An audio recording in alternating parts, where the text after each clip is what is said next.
झूठे भगवानों की पूजा, अंबेडकर और मिटा दिए गए तथ्य। अरुण शौरी। 1946 तक यानी भारत के आजाद होने से ठीक एक साल पहले तक अंबेडकर स्वतंत्रता आंदोलन के बल्कि भारत को आजादी दिए जाने के भी कट्टर विरोधी थे। उन्होंने गर्व से दावा किया कि जिन लोगों का वे प्रतिनिधित्व करते थे उन्हीं ने अंग्रेजों के लिए भारत पर कब्जा किया था। उन्होंने कहा कि वे पाकिस्तान की मांग का समर्थन इसलिए कर रहे हैं क्योंकि इसका मतलब होगा कि अंग्रेज भारत में बने रहेंगे। उन्होंने घोषणा की कि स्वतंत्रता आंदोलन एक दिखावा है, एक छलावा है। गांधी जनता के नाजी दमन को अंजाम देने वाले एक एजेंट हैं और ब्रिटिश वायसराय दलित वर्गों के रक्षक हैं। अंग्रेजों ने उन्हें सुझाव दिए और एक दूसरे को बताया कि उन्होंने उन सुझावों के अनुसार कितनी अच्छी तरह काम किया है। उन्होंने एक दूसरे से उनके हाथ मजबूत करने, उन्हें ऐसे पदों पर बिठाने का आग्रह किया जो उनके द्वारा प्रस्तुत सिद्धांतों और सूत्रों को और अधिक महत्व दें। वे सिद्धांत और सूत्र जो ब्रिटिश साम्राज्यवादी हितों की पूरी तरह से सेवा करते थे। अंग्रेजों के साथ उनके संबंधों के बारे में सभी को पता था, इसलिए 1937, 1946, 1952 में लड़े गए हर चुनाव में उनका और उनकी पार्टी का सफाया हो गया। लेकिन आज वे भारत रत्न हैं। जहां गांधी जी ने सिखाया था कि सुधार का रास्ता प्रत्येक व्यक्ति, प्रत्येक समूह के लिए खुद से मांगे करने में निहित है, वहीं अंबेडकर ने अपने अनुयायियों को मांग और निंदा करने वाली ब्रिगेड में बदल दिया। उन्होंने निजी सद्गुणों के संवर्धन को बेकार से भी बदतर बताया। जहां नारायण गुरु, जो स्वयं एक उत्पीड़ित जाति से थे, जो न केवल अछूत थी बल्कि अगम्य भी थी, ने सर्वोच्च आध्यात्मिक अवस्थाएं प्राप्त की, इस प्रकार निर्विवाद अधिकार प्राप्त किया और परंपरा के भीतर से समाज को रूपांतरित किया, वहीं अंबेडकर ने उस परंपरा पर निंदा की और अंततः एक ऐसे बौद्ध धर्म की घोषणा की जिसका बुद्ध की शिक्षाओं या जीवन से कोई लेना देना नहीं था। एक प्रकार के सुधारक नारायण गुरु गांधी जी की विरासत एक परिवर्तित और श्रेष्ठ समाज है, वहीं दूसरे प्रकार के सुधारक की विरासत एक कटु और पिछड़ेपन में डूबे समाज की है। एक की विरासत शांतिपूर्ण और सौहार्दपूर्ण समाज है, जबकि दूसरे की विरासत विखंडित समाज है। एक की विरासत प्रबुद्ध और शांत प्रवचन है, जबकि दूसरे की विरासत तर्क के रूप में धमकी और सबूत के रूप में हमला है। लेकिन आज केरल के बाहर शायद ही कोई नारायण गुरु के बारे में जानता हो और अंबेडकर की मूर्तियों की संख्या गांधी जी से भी ज्यादा है। जब कोई समाज अपने ही देवी देवताओं और मूर्तियों को नकार कर उन लोगों की मूर्तियों को अपना लेता है जिन्होंने उसे गिराया, उसे नष्ट किया, तो इसके क्या परिणाम होते हैं? हमारे स्वतंत्रता संग्राम की घटनाओं का एक व्यापक पुनर्निर्माण, चौंकाने वाले तथ्यों का उद्भेदन, अंग्रेजों और उनके साथियों की चालें, गांधी जी और राष्ट्रवादियों के बलिदान, इस मिथक की एक तीखी पड़ताल की अंबेडकर ने संविधान लिखा था। हम हमारे समय को समझने और अपने देश को मजबूत बनाने के लिए यह एक जरूरी किताब है। परिचय। एक राष्ट्र अपनी कल्पनाओं में, अपने पवित्र साहित्य में लकड़ी और पत्थर में देवताओं को गढ़ता है। यह उन्हें जो रूप देता है, जिन शक्तियों को यह उनमें समाहित करता है, जिन गुणों से यह उन्हें संपन्न करता है, वे राष्ट्र के संचित अनुभव, उसके द्रष्टाओं की अंतर्दृष्टि को दर्शाते हैं, वे इसकी आवश्यकताओं का उत्तर देते हैं। जब राष्ट्र पर शारीरिक रूप से विजय प्राप्त कर ली जाती है, जब वह आध्यात्मिक और बौद्धिक रूप से पराजित हो जाता है, तो उसे स्थानांतरित किया जाता है और बलपूर्वक वह उन प्रतिमाओं को सार्वजनिक स्थानों से हटाकर निजी आवासों में बंद कर देता है। फिर उन्हीं आवासों में वह उन्हें अलमारियों में ठूंस देता है। जल्द ही उसे उन देवताओं और प्रतिमाओं पर शर्मिंदगी महसूस होने लगती है और वह वास्तव में उन पर शर्मिंदा हो जाता है। अंततः वह अपने ही देवताओं, अपनी ही परंपरा, अपने ही इतिहास और अनुभव को अस्वीकार कर देता है और विजेताओं के देवताओं की पूजा करने लगता है। 14वीं-15वीं शताब्दी तक यह क्रम उत्तर भारत में जोरों पर था और यदि भक्ति आंदोलन द्वारा देश का उद्धार न हुआ होता तो यह पूर्णतः समाप्त हो चुका होता। 19वीं शताब्दी के उत्तरार्ध में यह प्रक्रिया फिर से गति पकड़ने लगी थी। ईसाई मिशनरी मैकाले सफल होने के लिए पूरी तरह तैयार थे। देश को स्वामी दयानंद, रामकृष्ण परमहंस, स्वामी विवेकानंद, श्री अरबिंदो, नारायण गुरु, बंकिम चंद्र चटर्जी और मुट्ठी भर लोगों ने डूबने से बचाया था। उन्होंने हमें हमारी विरासत की याद दिलाई, उन्होंने हमारी परंपराओं, हमारे देवी देवताओं, हमारी पूजा पद्धतियों और एक शब्द में खुद पर हमारा विश्वास बहाल किया। उन्होंने हमें दिखाया कि अपने अतीत पर शर्मिंदा होने के बजाय हमारे राष्ट्र और देश ने सदियों के उतार चढ़ाव के बावजूद दुनिया के लिए बहुमूल्य मोती इकट्ठा किया और संरक्षित किया। पिछले 50 वर्षों का शुद्ध परिणाम यह है कि आज भारत में एक बार फिर वही क्रम चल रहा है। लोकमान्य लगभग भुला दिए गए हैं। केरल के बाहर बहुत कम लोग नारायण को जानते हैं। गुरु भक्तों के एक छोटे से समूह के अलावा किसी को भी यह याद नहीं है कि स्वामी दयानंद, रामकृष्ण परमहंस, श्री अरबिंदो, रमन महर्षि, कांची के परमाचार्य ने हमें अपने पैरों पर खड़ा करने के लिए क्या किया। स्वामी विवेकानंद को कभी कभी धूल झाड़कर बाहर ले जाया जाता है, ठीक उसी धर्मनिरपेक्षतावादी की तरह जिसकी उन्होंने निंदा की होगी। गांधी जी हर दिन कटघरे में खड़े होते हैं, एक दिन पिछड़े होने के लिए, दूसरे दिन मुस्लिम नेताओं को पाकिस्तान पर जोर देने के लिए मजबूर करने के लिए, और अंबेडकर जैसे लोगों को देवता बना दिया जाता है। वास्तव में आजकल किसी को भी उस तरह से पूजा नहीं जाता जैसा उन्हें जाता है। संसद परिसर में उनकी प्रतिमा सबसे बड़ी प्रतिमाओं में से एक है। संसद के केंद्रीय कक्ष में उनका चित्र जीवन से भी बड़ा है। उन्हें मरणोपरांत भारत रत्न से सम्मानित किया गया है। उनके सम्मान में राष्ट्रीय अवकाश घोषित किया गया है। उनके सम्मान में डाक टिकट जारी किए गए हैं। विश्वविद्यालयों के नाम उनके नाम पर रखे गए हैं।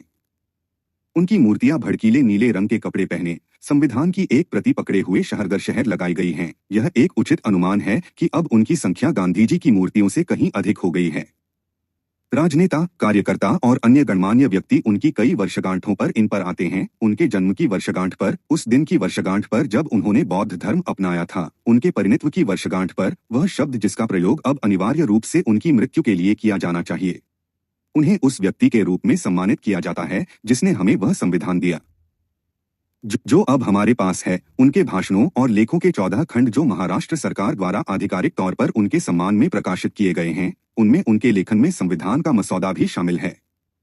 उन्हें एक ऐसे व्यक्ति के रूप में सम्मानित किया जाता है जिसने निचली जातियों, वास्तव में सामान्य रूप से वंचितों को ऊपर उठाने का प्रयास किया। इतना ही नहीं, जबकि गांधी जी और अन्य कांग्रेसी नेताओं को, बशर्ते कि वे जन्म से हिंदू ही क्यों न हो, देश के विभाजन के लिए जिम्मेदार माना जाता है। उनके नाम के इर्द गिर्द फैले दुष्प्रचार के कारण अंबेडकर को देश की आजादी के सेनानियों में से एक माना जाता है और दिखाया भी जाता है। देश की आजादी की 50वीं वर्षगांठ के उपलक्ष्य में सरकार द्वारा हाल ही में प्रसारित किए गए टेलीविजन विज्ञापनों में अंबेडकर की तस्वीर को भगत सिंह और सुभाष चंद्र बोस के बीच दिखाया गया है। इस उलटफेर के कई कारण हैं। पिछले 50 साल के देश के स्वतंत्रता संग्राम के इतिहास को हाई स्कूल की किताबों के चंद पैराग्राफों तक सीमित कर दिया गया है। दरअसल राष्ट्रवाद को एक गंदा शब्द बना दिया गया है। इसके अलावा अपनी प्रशंसा के लिए कम होते जा रहे लोगों के साथ राजनेता जातिवादी राजनीति पर उतर आए हैं और इसीलिए उन्होंने अंबेडकर जैसे लोगों को अपना आदर्श बना लिया है। लेकिन इसके अलावा एक और पहलू है जिसके लिए हमारे बुद्धिजीवी सीधे तौर पर जिम्मेदार हैं। आज का विमर्श नारेगदड़ पर आधारित है। एक दिन कोई नारा उछालता है, गरीबी हटाओ, तो दूसरे दिन सामाजिक न्याय। कोई भी इसके विस्तार में नहीं जाता। इसके बजाय इसके बाद भगदड़ मच जाती है। अंबेडकर जैसे लोगों और उनके देवत्व के मामले में इसके अलावा मौखिक आतंकवाद भी है और धीरे धीरे वास्तविक शारीरिक हमला भी। एक बार नारा लग जाने के बाद और उसके साथ बैनर के रूप में भगदड़ शुरू हो जाने के बाद जो कोई भी तथ्यों की ओर, यहाँ तक कि उन बातों की ओर भी ध्यान आकर्षित करता है जो उस व्यक्ति ने स्वयं कही और की, जिन बातों का उसने बखान किया, उस व्यक्ति पर, जैसा कि मैं अपने व्यक्तिगत अनुभव से प्रमाणित कर सकता हूँ, हमला किया जाता है।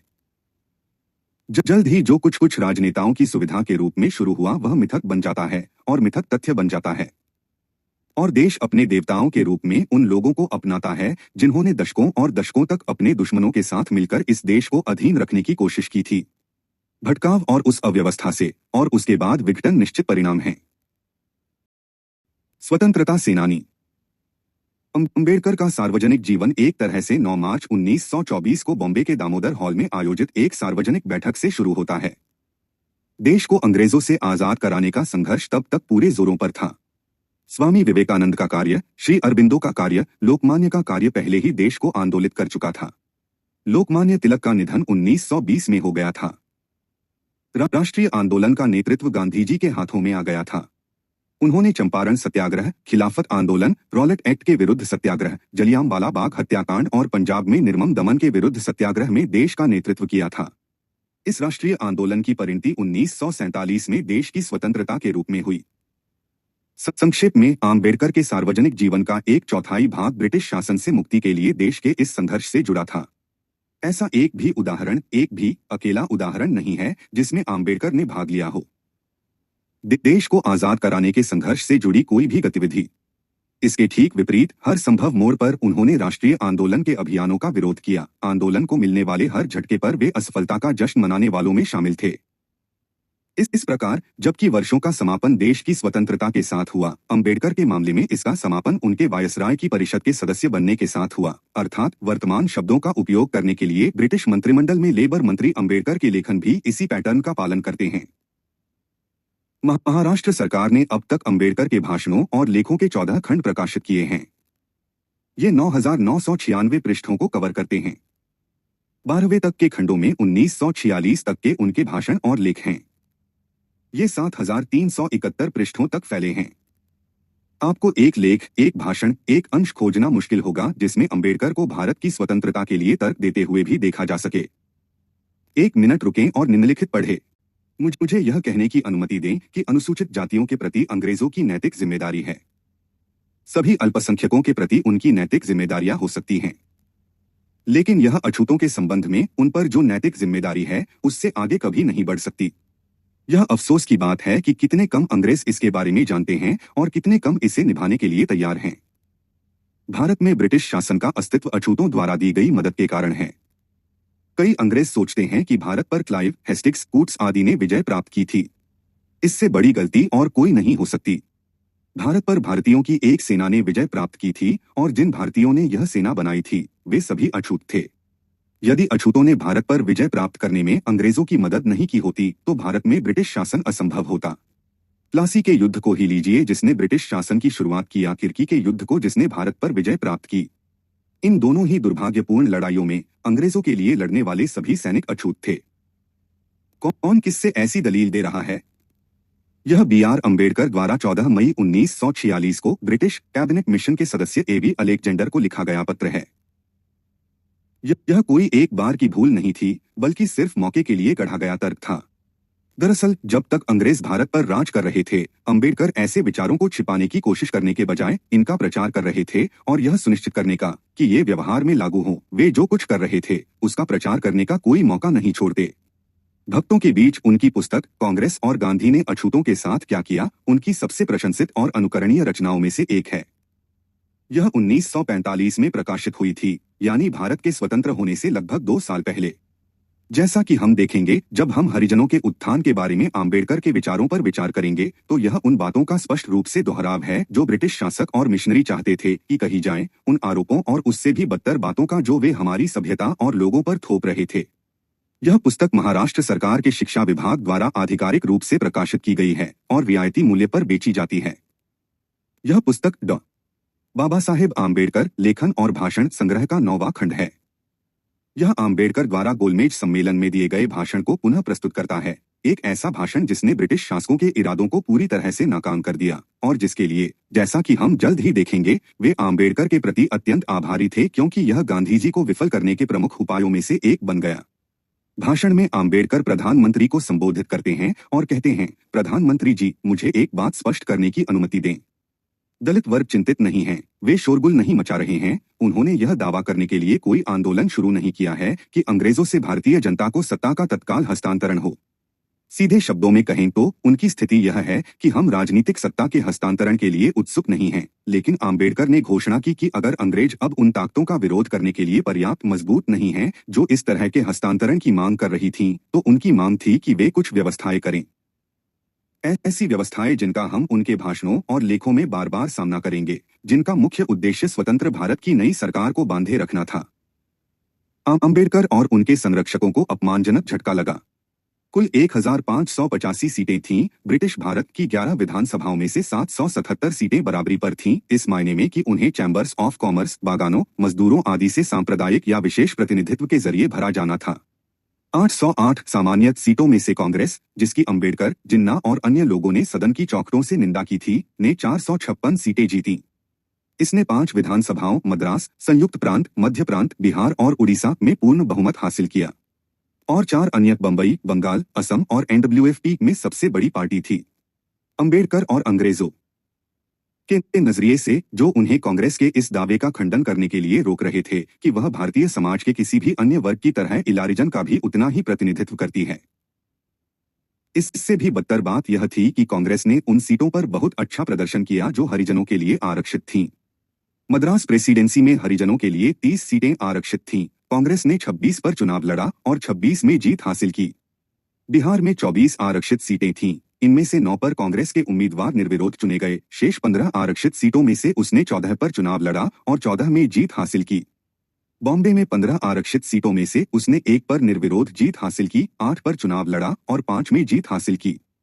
संयुक्त प्रांत में 20 आरक्षित सीटें थीं, उसके 2 उम्मीदवार निर्विरोध चुने गए। उसने 17 सीटों पर चुनाव लड़ा और 16 में जीत हासिल की। बंगाल में 30 आरक्षित सीटों में से उसने 17 पर चुनाव लड़ा और 6 में जीत हासिल की। मध्य प्रांत में 19 आरक्षित सीटों में से उसने 9 पर चुनाव लड़ा और 5 में जीत हासिल की। बॉम्बे प्रेसिडेंसी के परिणामों पर वायसराय को रिपोर्ट करते हुए गवर्नर लॉर्ड ब्रेबोर्न ने लिखा, डॉक्टर अंबेडकर का यह दावा कि उन्होंने न केवल हरिजनों के लिए आरक्षित 15 सीटें जीती हैं, बल्कि और भी बहुत कुछ जीता है, पूरी तरह से झूठा साबित हुआ, जैसा कि मुझे डर था। हरिजनों सहित मतदाताओं ने भले ही उनके दावों की हवा निकाल दी हो, लेकिन राजनीति और तिकड़मों के जरिए अपनी किस्मत चमकाने की संभावना हमेशा बनी रहती है। इन सभी तत्वों के प्रयास बॉम्बे और जहां भी यह संभव था, वहां गैर कांग्रेसी मंत्रिमंडल स्थापित करने के उद्देश्य पर केंद्रित थे। ब्रेबोर्न ने वायसराय को बताया कि वित्त मंत्री जमनादास मेहता, जो नाम के अलावा हर तरह से मुख्यमंत्री हैं, उन्हें बता रहे थे कि बॉम्बे में मंत्रालय बजट पर प्रस्तावों के बावजूद टिकेगा और अविश्वास प्रस्ताव भी पारित हो सकता है। उनकी गणना इस तथ्य पर आधारित है कि उन्हें मुसलमानों के बड़े हिस्से, अंबेडकर की पूरी अनुसूचित जाति पार्टी और उन आधा दर्जन लोगों का समर्थन मिलने की उम्मीद है जो सिर्फ चुने जाने के लिए कांग्रेसी बने थे, उन्होंने बताया। लेकिन आगे कहा, मुझे लगता है कि वह अंबेडकर के संपर्क में हैं, जो उनके लिए बातचीत कर रहे हैं, लेकिन जैसा कि आप अगले पैराग्राफ में देखेंगे, मुझे ऐसा लगता है जैसे अंबेडकर पूरी तरह से दोहरा खेल खेल रहे हैं और ऐसी स्थिति में जमनादास मेहता की उम्मीदें पूरी तरह से टूट जाएंगी। गवर्नर ने आगे बताया कि उनकी जिन्ना से भी लंबी बातचीत हुई थी और जिन्ना ने उनसे कहा था कि मंत्रिमंडल के हारने की स्थिति में मुस्लिम लीग मंत्रिमंडल बनाने के लिए तैयार होगी, बशर्ते उन्हें विधानसभा में 2 या 3 का बहुमत भी मिल जाए। उन्होंने यानी जिन्ना ने आगे कहा कि अंबेडकर और उनकी पार्टी इसमें उनका समर्थन करने के लिए तैयार हैं, ब्रेबोर्न ने रिपोर्ट किया, और उन्हें ऊपर वर्णित तथाकथित कांग्रेस विधायकों में से 10 या 1 दर्जन का समर्थन मिलने की उम्मीद है। उन्होंने मेरे सामने यह बिल्कुल स्पष्ट कर दिया कि वे वर्तमान मंत्रालय का समर्थन नहीं करेंगे। राज्यपाल उन सभी के दावों और आश्वासनों को लेकर संशय में थे। उन्होंने लिखा, बेशक जिन्ना जो कुछ भी मुझे बताते हैं उस पर भरोसा करना बिल्कुल असंभव है और मेरे लिए एकमात्र काम यह है कि सुनूं और चुप रहूं। मैं स्पष्ट रूप से जमनादास मेहता को नहीं बता सकता कि जिन्ना ने मुझे क्या बताया या इसके विपरीत, क्योंकि दोनों ही निराशाजनक रूप से अविवेकपूर्ण हैं। एकमात्र चीज जो स्पष्ट है वह यह है कि पर्दे के पीछे बहुत अधिक साजिश चल रही है, लेकिन लंबे समय में मुझे इसमें से कुछ भी निकलता हुआ नहीं दिख रहा है, क्योंकि इनमें से कोई भी व्यक्ति एक दूसरे पर भरोसा नहीं करता है। अगर मैं अनुमान लगाऊं तो भी यह होगा कि वर्तमान मंत्रालय बजट प्रस्तावों पर हार जाएगा और विकल्प तब कांग्रेस या धारा 93 के बीच होगा। हमारे वर्तमान राज्यपाल शासन के बराबर कांग्रेस मंत्रिमंडलों का गठन किया गया और 1939 में ब्रिटिश सरकार द्वारा यह बताने से इनकार करने के मद्देनजर उन्होंने इस्तीफा दे दिया। युद्ध के बाद भारतीय स्वतंत्रता के लिए उसका क्या इरादा था, इस पर विचार किया।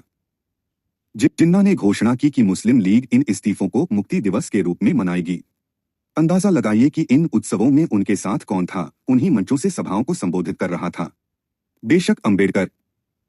राष्ट्रवादी नेताओं को न तो इस बात पर आश्चर्य हुआ कि अंबेडकर जिन्ना के साथ मंचों पर थे और न ही उन्हें इन समारोहों के पीछे की प्रेरणा पर कोई संदेह था। 27 दिसंबर 1937 को बंबई में कांग्रेस विधायक दल को संबोधित करते हुए सरदार पटेल ने कहा, हम यह नहीं भूल सकते कि इलाहाबाद में एकता सम्मेलन के दौरान सर सैमुअल होरे ने मुसलमानों को हिंदुओं के खिलाफ कैसे खड़ा किया था। दुनिया की सहानुभूति जीतने के लिए ब्रिटिश राजनेता अब यह दोहराते रहते हैं कि अगर भारत एकजुट होता तो वे भारत को आजादी देने को तैयार होते। मुक्ति दिवस स्पष्ट रूप दुनिया और खासकर ब्रिटिश जनता को यह विश्वास दिलाने की योजना बनाई थी कि भारत एकजुट नहीं है और हिंदू और मुसलमान एक दूसरे के खिलाफ हैं। प्रस्तावित हिंदू विरोधी प्रदर्शनों को कांग्रेस मंत्रिमंडलों और कांग्रेस आलाकमान के खिलाफ जिन्ना अम्बेडकर ब्यूरमजी विरोध में बदल दिया गया। चुनाव में यह हार लंबे समय तक अम्बेडकर के दिल में चुभती रही। 1945 में अम्बेडकर द्वारा प्रकाशित पुस्तक कांग्रेस और गांधी ने अछूतों के साथ क्या किया का एक बड़ा हिस्सा यह समझाने का एक जटिल प्रयास है कि वास्तव में कांग्रेस ने चुनाव में अच्छा प्रदर्शन नहीं किया था, बल्कि वास्तव में जबकि उनके जैसे समूह जिन्होंने कांग्रेस का विरोध किया था आरक्षित निर्वाचन क्षेत्रों में भी पराजित हुए थे, उन्होंने जीत हासिल की थी और कांग्रेस सीटें अपने खाते में जाने के बावजूद वास्तव में बुरी तरह पराजित हुई थी। हालांकि यह उनका केंद्रीय सिद्धांत है। अम्बेडकर यह समझाने के लिए अनगिनत कारण बताते हैं कि वे और उनके जैसे लोग क्यों हारे और कांग्रेस क्यों जीती। उनके अनुसार एक कारण यह है कि आम जनता मानती है कि कांग्रेस देश की आजादी के लिए लड़ रही है। अम्बेडकर कहते हैं कि आजादी की यह लड़ाई ज्यादातर हिंदुओं द्वारा लड़ी गई है। मुसलमानों ने इसमें केवल एक बार भाग लिया था और वह भी अल्पकालिक खिलाफत आंदोलन के दौरान। वे जल्द ही इससे बाहर हो गए, वे कहते हैं। अन्य समुदायों, विशेष रूप से अछूतों ने इसमें कभी भाग नहीं लिया। कुछ छिटपुट लोग इसमें शामिल हो गए होंगे और अंबेडकर कहते हैं कि उन्होंने ऐसा निजी लाभ के लिए किया था। लेकिन यह समुदाय अपने आप में अलग पहचान रखता है। अंबेडकर कहते हैं कि यह विशेष रूप से स्वतंत्रता संग्राम के अंतिम अभियान में ध्यान देने योग्य है, जो अगस्त 1942 में कांग्रेस द्वारा पारित भारत छोड़ो प्रस्ताव के बाद हुआ था। और यह भी केवल एक चूक नहीं थी, अंबेडकर के अनुसार यह एक सोचा समझा बहिष्कार था। वे बार बार कहते हैं कि अछूत अच्छे और मजबूत कारणों से स्वतंत्रता आंदोलन से बाहर रहे हैं। स्वतंत्रता संग्राम, उनके शब्दों में, एक तो यह आंदोलन अनावश्यक है, दूसरी बात यह कि यह एक दिखावा है, भारत के लोगों को मूर्ख बनाने के लिए एक छल है। गांधी जिस आंदोलन का नेतृत्व कर रहे हैं वह अनुचित है, अनावश्यक है, अंबेडकर घोषणा करते हैं। इसका सीधा सा कारण यह है कि अंग्रेज यहाँ नहीं रहना चाहते, वे किसी भी हालत में भारत पर शासन नहीं करना चाहते, बल्कि वे यहाँ से जाने के लिए आतुर हैं। उन्हें यहाँ रुकने के लिए इसलिए मजबूर किया जा रहा है क्योंकि भारतीय आपस में इस बात पर सहमति नहीं बना पा रहे हैं कि नए देश, नए संविधान का स्वरूप कैसा होना चाहिए। वे स्वीकार करते हैं कि यह सच है कि 19वीं सदी के मध्य में तत्कालीन ब्रिटिश शासक भारत पर शासन करना चाहते थे। लेकिन अंबेडकर प्रमाणित करते हैं कि तब से ब्रिटिश शासन का चरित्र और उद्देश्य पूरी तरह बदल गए हैं। एक समय था जब ब्रिटिश सरकार का दृष्टिकोण भारत की स्वतंत्रता के दावे का पूर्णतः खंडन करता था।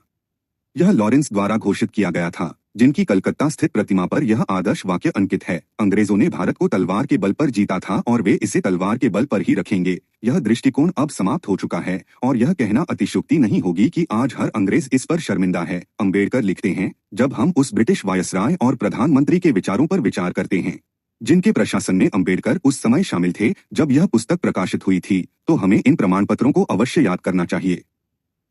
अंबेडकर स्वीकार करते हैं, इस चरण के बाद एक और चरण आया जिसमें भारत की स्वतंत्रता के विरुद्ध ब्रिटिश सरकार का तर्क संसदीय संस्थाओं के लिए भारतीयों की कथित अक्षमता थी। अब हम तीसरे या वर्तमान चरण में प्रवेश कर चुके हैं। ब्रिटिश सरकार अब यह कहने में शर्म महसूस करती है कि वे भारत को तलवार के बल पर बांधकर रखेंगे। अब वह यह नहीं कहती कि भारतीयों में संसदीय संस्थाओं को चलाने की क्षमता नहीं है। ब्रिटिश सरकार भारत के स्वतंत्रता के अधिकार को स्वीकार करती है, यहां तक कि अगर भारतीय चाहें तो स्वतंत्रता के अधिकार को भी।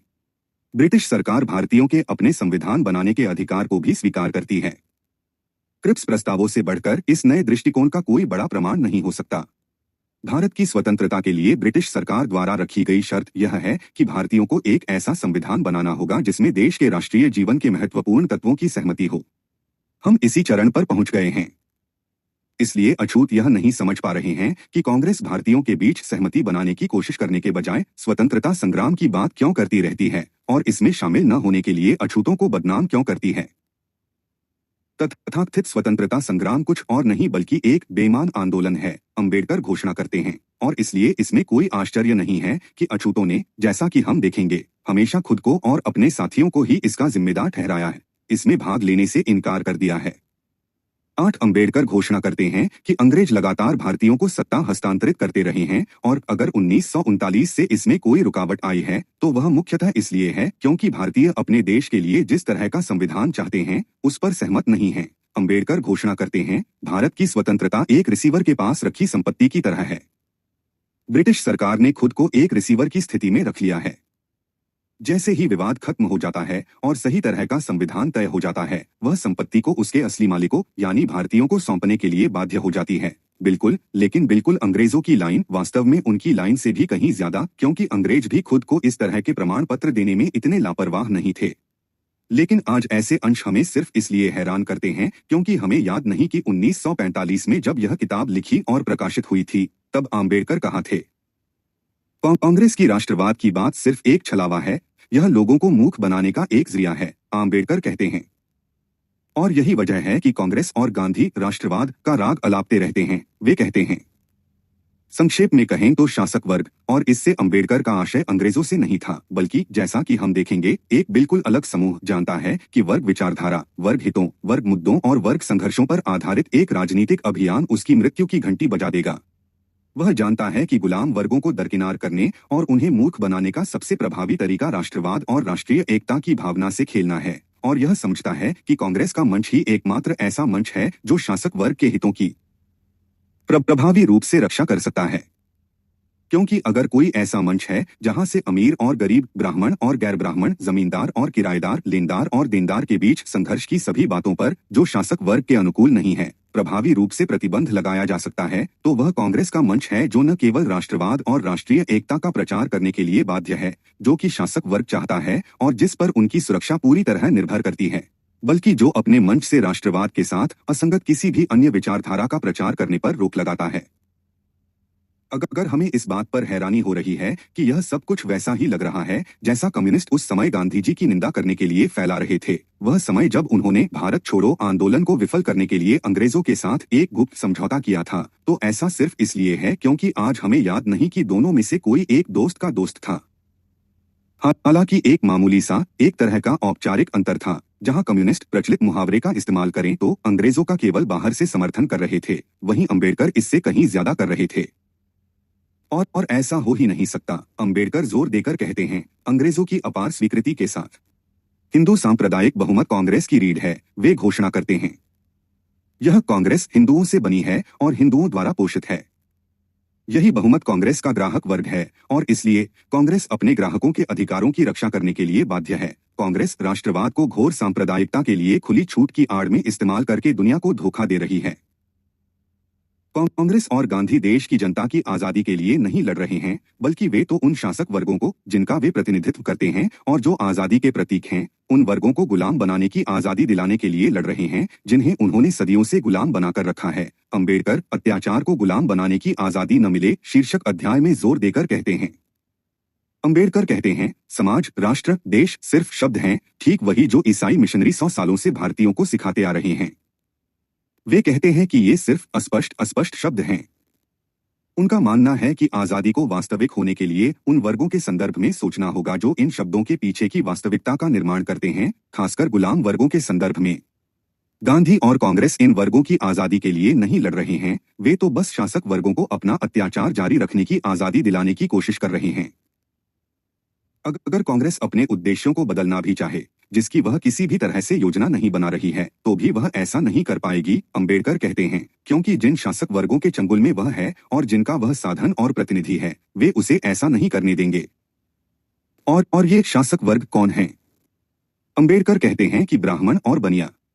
जहां तक शासक वर्ग का सवाल है, उनके और शूद्रों और अछूतों जैसे निम्न वर्गों के बीच एक वास्तविक खाई है। वह न केवल उनके लिए पराया है, बल्कि उनके प्रति शत्रुतापूर्ण भी है।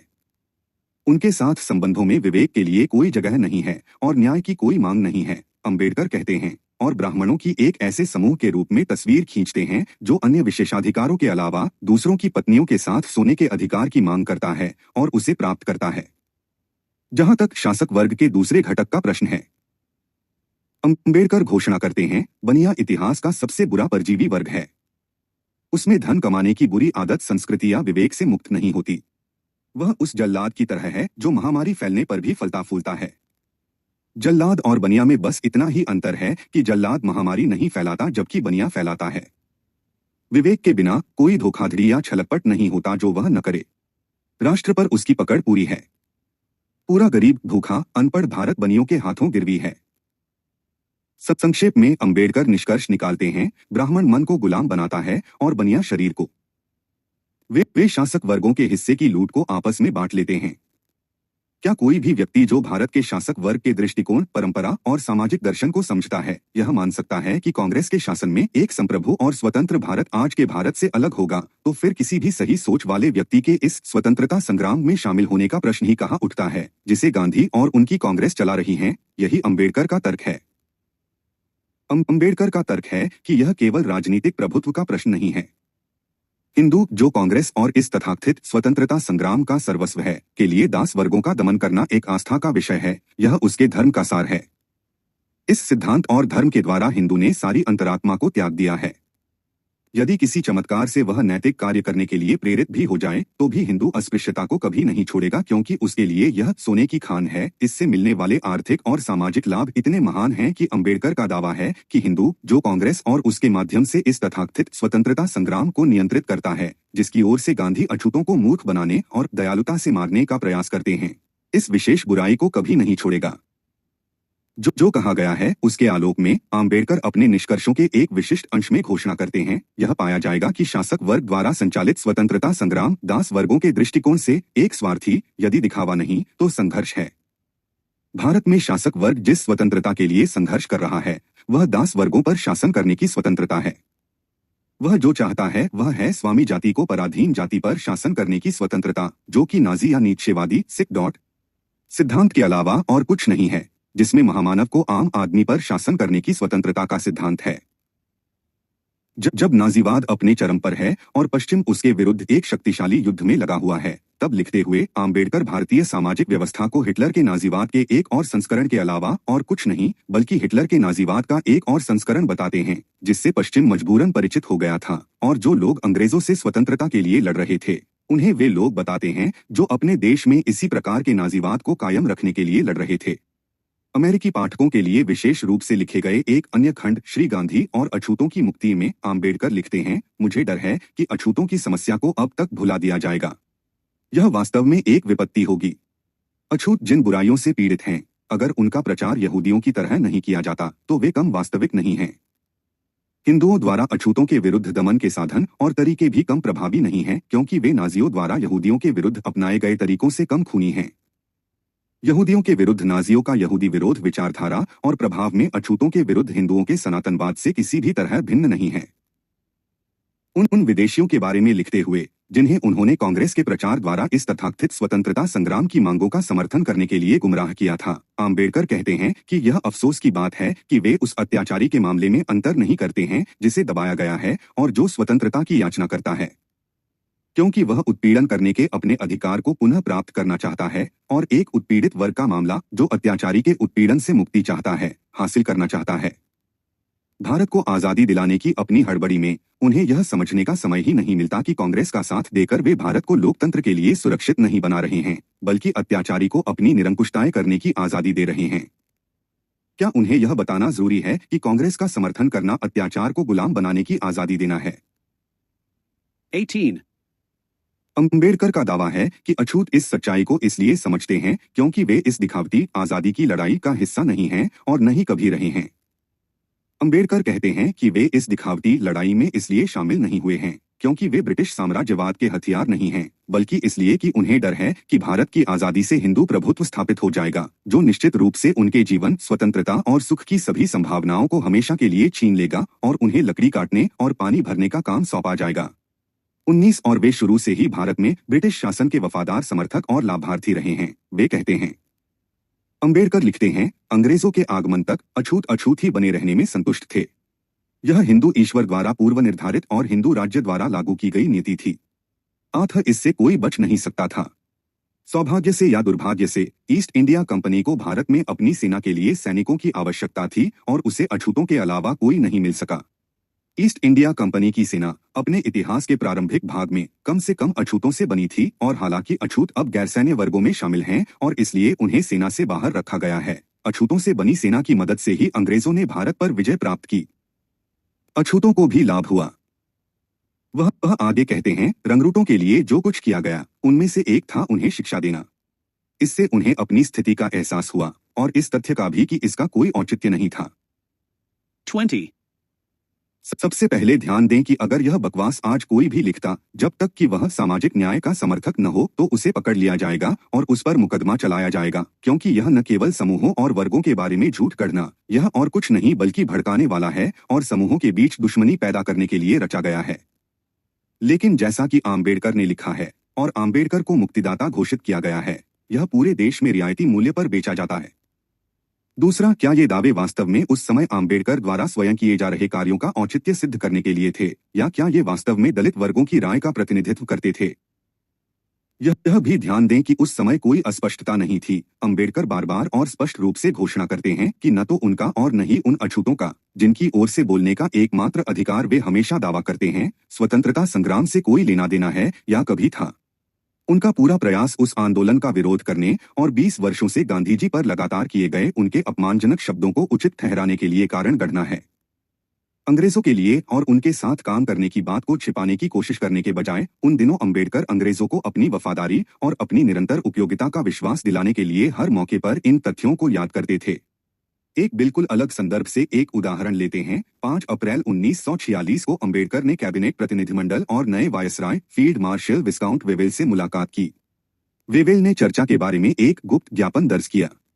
यहाँ भी अंबेडकर ने उन्हीं शब्दों में अपना पक्ष रखा। अनुसूचित जातियां ईस्ट इंडिया कंपनी की सेना के लिए जनशक्ति का सबसे पहला स्रोत थीं और इसलिए उनकी मदद से ही अंग्रेजों ने भारत पर विजय प्राप्त की थी। वायसराय ने अंबेडकर के तर्क को दर्ज किया।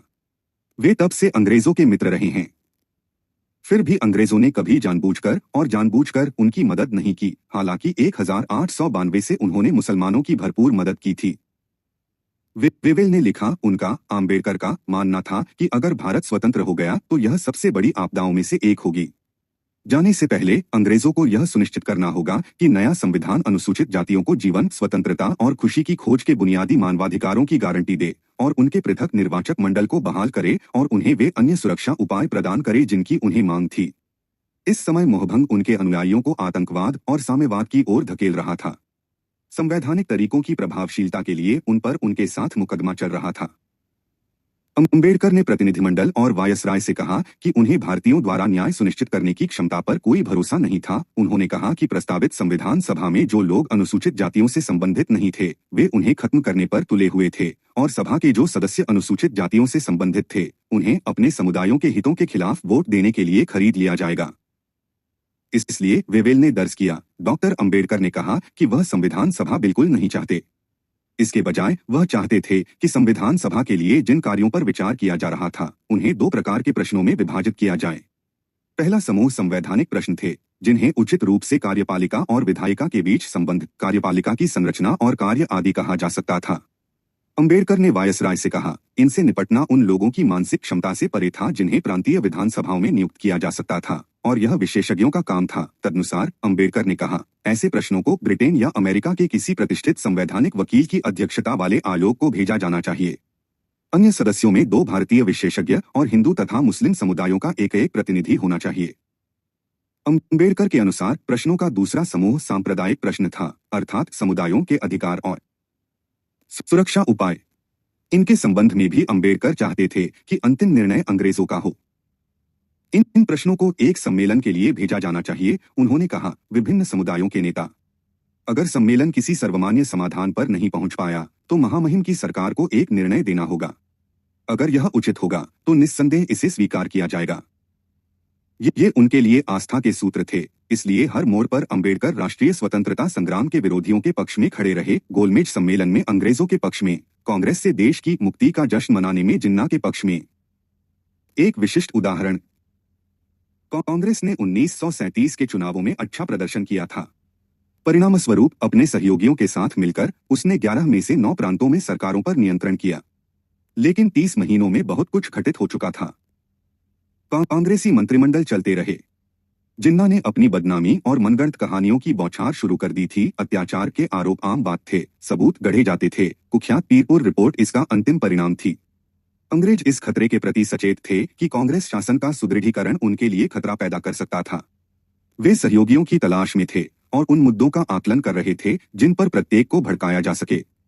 31 जनवरी 1939 को एक गुप्त संदेश में वायसराय लॉर्ड लिनलिथगो ने राज्य सचिव लॉर्ड जेटलैंड को बॉम्बे प्रेसिडेंसी में एक उत्साही समर्थक के बारे में बताया जो काफी आशाजनक लग रहा था।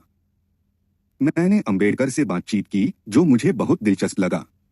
वह कांग्रेस मंत्रिमंडल के एक तरह के प्रतिद्वंद्वी के रूप में उभर रहे हैं। हालांकि वर्तमान स्तर पर वह बहुत महत्वपूर्ण प्रकार के नहीं हैं और उन्होंने मुझे स्पष्ट रूप से बताया कि उनका मानना है कि वे अगला चुनाव हार जाएंगे और कि वह सत्ता में होंगे। ल्यूमेली ने मुझे बताया कि उन्हें लगता है कि अंबेडकर वास्तव में उस हद तक उभरने लगे हैं जो उनके मंत्रालय को थोड़ा शर्मनाक लगता है। और बीजी खेर, बॉम्बे के प्रधानमंत्री ने, ऐसा प्रतीत होता है, पुलिस को उनके भाषणों पर कड़ी नजर रखने का निर्देश दिया है जो कुछ हद तक हिंसक प्रकृति के रहे हैं। मेरे साथ वह निंदक और मनोरंजक थे और मुझे कहना चाहिए था यथार्थवादी। राजसी स्लेट्स की ओर से उन्होंने यह नहीं छिपाया कि उन्हें उस समस्या से कोई लेना देना नहीं था, सिवाय इसके कि यह सीधे तौर पर उनकी अपनी प्रतिक्रिया थी और अगर यह उनकी अपनी राजनीति के अनुकूल होता तो राज्यों के प्रति क्राउन प्रतिनिधि के दायित्वों का उनके लिए बहुत कम महत्व होता। वह शायद थोड़े साहसी हैं, लेकिन मुझे कहना चाहिए था कि वह अच्छे गुण वाले हैं और अगर उनका इस्तेमाल किया जा सके तो वह एक उपयोगी सहयोगी हो सकते हैं। संयोग से उन्होंने यह विचार व्यक्त किया कि कांग्रेस को बॉम्बे नगरपालिका के चुनावों में भारी नुकसान होगा, जो लगभग 7 फरवरी को होने वाले हैं। दूसरी ओर मंत्रियों ने मुझे आश्वासन दिया कि कांग्रेस पहली बार परिषद में स्वतंत्र बहुमत हासिल करेगी या कम से कम बहुमत हासिल करने के बहुत करीब पहुंच जाएगी। जब तक आप इसे पढ़ेंगे तब तक हमें पता चल जाएगा कि उनके अनुमान में कौन सही था। यूरोप में भी स्थिति बहुत खराब हो गई। अगस्त 1939 तक इंग्लैंड एक पूर्ण युद्ध की खाई में पहुंच गया था। गांधी जी ने 1 सप्ताह के भीतर वायसराय से मुलाकात की। उन्होंने वायसराय से कहा कि कांग्रेस इस संघर्ष में ब्रिटेन के साथ है और व्यक्तिगत रूप से वे ब्रिटेन को बिना शर्त समर्थन देने के पक्ष में हैं। कांग्रेस कार्यसमिति ने फांसीवाद के विरोध और उन आदर्शों के समर्थन की घोषणा की जिनके लिए मित्र राष्ट्रों ने घोषणा की थी कि वे लड़ रहे हैं। इसने कहा कि भारत को युद्ध में पूरी तरह से भाग लेने में सक्षम बनाने के लिए ब्रिटेन को यह घोषित करना चाहिए कि युद्ध समाप्त होने के बाद वह भारत के संवैधानिक भविष्य के बारे में क्या करने का इरादा रखता है। अंग्रेजों ने कांग्रेस की अनदेखी की और एक तरफा तौर पर भारत को युद्ध के लिए प्रतिबद्ध कर दिया। वायसराय लॉर्ड लिनलिथगो ने 11 सितंबर 1939 को शिमला में केंद्रीय विधानसभा को संबोधित किया। बहुत कुछ अपेक्षित था। कई लोगों को उम्मीद थी कि वह ब्रिटेन के युद्ध उद्देश्यों की घोषणा करेंगे, जिनमें से एक भारत पर उन सिद्धांतों को लागू करने की प्रतिबद्धता भी थी जिनके लिए ब्रिटेन कह रहा था कि वह हिटलर से लड़ रहा है। उन्होंने ऐसा कुछ नहीं कहा। इसके विपरीत उन्होंने सम्राट का एक संदेश पढ़ा। इसमें राजा ने कहा कि जिस उद्देश्य के लिए हमने हथियार उठाए हैं उसके प्रति भारत का व्यापक लगाव मेरे लिए गहरी संतुष्टि का स्रोत रहा है। मैं भारत के राजकुमारों और लोगों द्वारा मुझे दी गई कई और उदार सहायता की पेशकशों को भी बहुत महत्व देता हूं। राजा ने कहा कि उन्हें विश्वास है कि इस संघर्ष में हम भारतीय महाद्वीप के हर कोने से सहानुभूति और समर्थन की उम्मीद कर सकते हैं। उन्होंने घोषणा की ब्रिटेन किसी स्वार्थी उद्देश्य के लिए नहीं बल्कि मानव जाति के भविष्य के लिए महत्वपूर्ण एक सिद्धांत को बनाए रखने के लिए लड़ रहा है। यह सिद्धांत कि सभ्य राज्यों के बीच संबंधों को बल द्वारा नहीं बल्कि तर्क और कानून द्वारा नियंत्रित किया जाना चाहिए ताकि लोग युद्ध के आतंक से मुक्त रहें और सुख और कल्याण की तलाश में रहें, जो मानव जाति की नियति होनी चाहिए। यह संदेश महामहिम के स्वयं के हस्ताक्षर से है, वायसराय ने सदन को बताया। संक्षेप में सरकार को पहले से ही आवश्यक समर्थन का आश्वासन मिल चुका था और यद्यपि जिस सिद्धांत के लिए युद्ध लड़ा जा रहा था वह यह था कि सभ्य राज्यों के बीच संबंधों को बल द्वारा नहीं बल्कि तर्क और कानून द्वारा नियंत्रित किया जाना चाहिए, भारत को जिस तरह से नियंत्रित किया जा रहा था वह उस सिद्धांत के दायरे में नहीं आता था।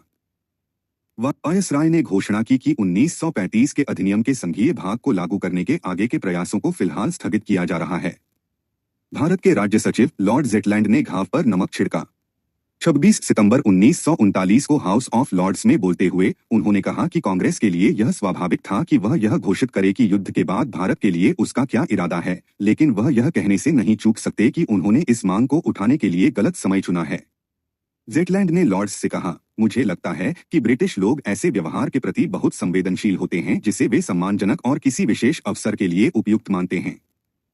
मुझे लगता है कि समय आने पर वे अपने दावों को सुनने के लिए कहीं अधिक इच्छुक होंगे बजाय इसके कि वे ऐसे अवसर को चुनने पर आक्रोश की भावना से प्रेरित हों जो जीवन मरण के संघर्ष में उनके लिए शर्मनाक हो सकता है। यह बात निश्चित रूप से अपनी मूल प्रकृति के अनुरूप ही थी। शासकों की दृष्टि में ऐसी मांगे करने का कभी भी उचित समय नहीं होता। जब सब कुछ शांत हो तो मांग करने का कोई औचित्य नहीं है, क्योंकि सभी लोग वर्तमान स्थिति से संतुष्ट प्रतीत होते हैं। जब कठिनाइयां आती हैं तो ऐसी मांग करना उचित नहीं है, क्योंकि इससे लोगों का गुस्सा और भड़क सकता है, और ऐसे समय में ऐसी मांगे करना नैतिक रूप से भी गलत है, क्योंकि यह उस स्थिति का फायदा उठाने के समान है जिसमें दूसरा पक्ष फंस गया है।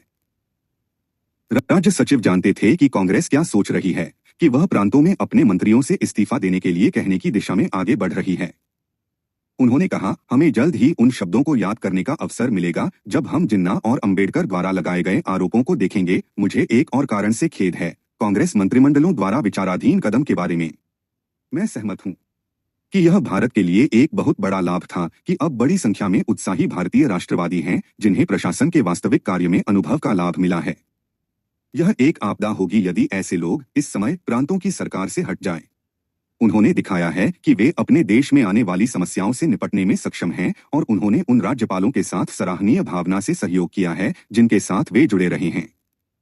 युद्ध छिड़ने के कारण आवश्यक उपायों को लागू करने में अब तक उन्होंने जिस तरह से सहयोग किया है उसके लिए मेरे पास प्रशंसा के अलावा कुछ नहीं है। मंत्रालयों द्वारा किए गए कार्य की प्रशंसा करने के बाद उन्होंने उस पार्टी की ओर रुख किया जिससे वे संबंधित थे। और यह संकेत दिया कि कांग्रेस देश का प्रतिनिधित्व नहीं करती, कि वह वास्तव में सिर्फ एक हिंदू संस्था। गांधी जी, पंडित नेहरू और अन्य लोगों ने तीखी प्रतिक्रिया व्यक्त की। कांग्रेस मंत्रिमंडलों ने प्रांतीय विधानसभाओं में प्रस्ताव पेश किए जिनमें ब्रिटिश सरकार से युद्ध और उसके बाद की शांति के लिए अपने उद्देश्य घोषित करने का आग्रह किया गया। प्रस्ताव विधिवत पारित किए गए। गांधी जी और अन्य नेता वायसराय से मिलने गए। वायसराय और गवर्नर कांग्रेस के संभावित प्रतिपक्षियों से भी मिल रहे थे। 7 अक्टूबर 1939 को, जब संकट समाप्ति की ओर बढ़ रहा था, वायसराय ने राज्य सचिव को अंबेडकर के साथ अपनी बैठक का विवरण दिया। कम से कम कहें तो विचारों में समानता थी। वायसराय ने लिखा, उन्होंने, अंबेडकर और मैंने 1934 से 35 में एक दूसरे से कुछ मुलाकात की थी, लेकिन तब से उनके पास सोचने का समय था, और परिणामस्वरूप वे जिस सामान्य निष्कर्ष पर पहुंचे वह यह था कि भारत में संसदीय प्रणाली काम नहीं करेगी। मैंने उनसे पूछा कि क्या वे सार्वजनिक रूप से ऐसा कहेंगे, जिस पर उन्होंने उत्तर दिया कि वे ऐसा करने के लिए पूरी तरह तैयार हैं, और पूरे जोर से। वह केंद्र में स्वशासन के 100% विरोधी थे और हर संभव तरीके से इसका विरोध करते। केंद्र में स्वशासन के संबंध में वह एक परामर्शदात्री समूह के पक्षधर थे, लेकिन सर्वदलीय बैठक के सख्त खिलाफ थे, क्योंकि इससे उत्पन्न होने वाले मतभेदों के कारण हम एक साथ मिलकर काम करने में सक्षम नहीं हो पाएंगे। वह एक विस्तारित कार्यकारी परिषद के भी उतने ही विरोधी थे, जिसके बारे में उनका मानना था कि वह कभी एक साथ काम नहीं करेगी, और उन्होंने आग्रह किया कि केंद्र में कोई जिम्मेदारी नहीं दी जानी चाहिए, बल्कि हम जो भी संगठन बनाएं वह केवल परामर्शदात्री प्रकृति का होना चाहिए। 17 अक्टूबर को वायसराय ने एक असाधारण रूप से लंबा बयान जारी किया। उन्होंने घोषणा की कि इस समय युद्ध के उद्देश्यों को स्पष्ट नहीं किया जा सकता। आखिरकार वे केवल एक मित्र राष्ट्र के उद्देश्य नहीं हो सकते। इसके अलावा युद्ध अभी बहुत प्रारंभिक चरण में था और यह सोचना संभव नहीं था कि इसके बाद क्या बदलाव आ सकते हैं।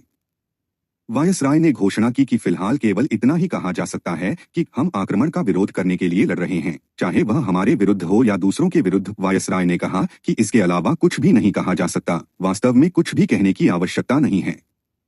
वायसराय ने कहा कि इसके अलावा कुछ नहीं कहा जा सकता, वास्तव में कुछ भी कहने की आवश्यकता नहीं है। वे भी 1935 के भारत सरकार अधिनियम के तहत स्थापित शासन योजना, और जिसके तहत कांग्रेस मंत्रिमंडलों का गठन किया गया था, के काम करने के तरीके की प्रशंसा से भरे हुए थे। वायसराय ने कहा, लगभग 2.5 साल से प्रांत इस अधिनियम की योजना के तहत अपने अपने काम चला रहे हैं। इस बात पर कोई सवाल नहीं उठा सकता कि उन्होंने ऐसा कुल मिलाकर बड़ी सफलता के साथ किया है, भले ही कभी कभार कठिनाइयां आई हों। इन प्रांतों में चाहे कोई भी राजनीतिक दल सत्ता में हो, सभी पिछले 2.5 साल के दौरान सार्वजनिक उपलब्धियों के उत्कृष्ट रिकॉर्ड को देखकर संतुष्ट हो सकते हैं। वायसराय ने संवैधानिक प्रगति के सभी प्रस्तावों पर रोक लगा दी। उन्होंने घोषणा की कि 1935 के अधिनियम की योजना अच्छी तरह से काम कर रही है, और पिछले 30 महीनों के अनुभव से पता चलता है कि यह योजना अनिवार्य रूप से ठोस है। बस इतना ही कहा जा सकता था कि जब भारत की भावी संघीय सरकार की योजना पर विचार विमर्श फिर से शुरू करने का समय आएगा, युद्ध के बाद स्वाभाविक रूप से सरकार 1935 के अधिनियम के विवरण किस हद तक उपयुक्त हैं का आकलन करने के लिए परामर्श करेगी। जबकि राष्ट्रवादी राय यह मांग कर रही थी कि भावी संविधान का निर्धारण भारतीयों से बनी एक संविधान सभा द्वारा किया जाए। वायसराय द्वारा निर्दिष्ट प्रक्रिया ही एकमात्र ऐसी प्रक्रिया थी जिसने दशकों तक अंग्रेजों की बहुत अच्छी सेवा की थी। वह प्रक्रिया जिसने उन्हें यह तय करने में सक्षम बनाया था कि किसकी बात सुनी जाएगी। वह प्रक्रिया जिसने उनकी बात को समान महत्व देकर उनके द्वारा चुने गए समूहों और व्यक्तियों को वीटो का अधिकार दिया। वह प्रक्रिया जिसने नेताओं को इस बात पर जोर देने के लिए प्रेरित किया कि वे खुद को अलग करने के लिए क्या उपयोग कर सकते हैं, बजाय यह देखने के कि इन सीमाओं को कैसे सुसंगत बनाया जा सकता है। वायसराय ने घोषणा की, और मुझे महामहिम की सरकार द्वारा यह कहने का अधिकार दिया गया है कि युद्ध के अंत में वे भारत के विभिन्न समुदायों, दलों और हितों के प्रतिनिधियों और भारतीय राजाओं के साथ परामर्श करने के लिए पूरी तरह तैयार होंगे, ताकि ऐसे संशोधनों को तैयार करने में उनकी सहायता और सहयोग प्राप्त किया जा सके जो वांछनीय लगे। इतना ही नहीं, परामर्श की प्रक्रिया की एक विशेषता भी होनी थी जिसने इन सभी वर्षों में शासकों के लिए अपनी उपयोगिता सिद्ध की थी। वायसराय ने कहा कि अल्पसंख्यकों के जिन प्रतिनिधियों ने उनसे मुलाकात की थी, उन्होंने यह आशंका व्यक्त की थी कि परामर्श की प्रक्रिया में उनकी बात को पर्याप्त रूप से सुना नहीं जा सकेगा।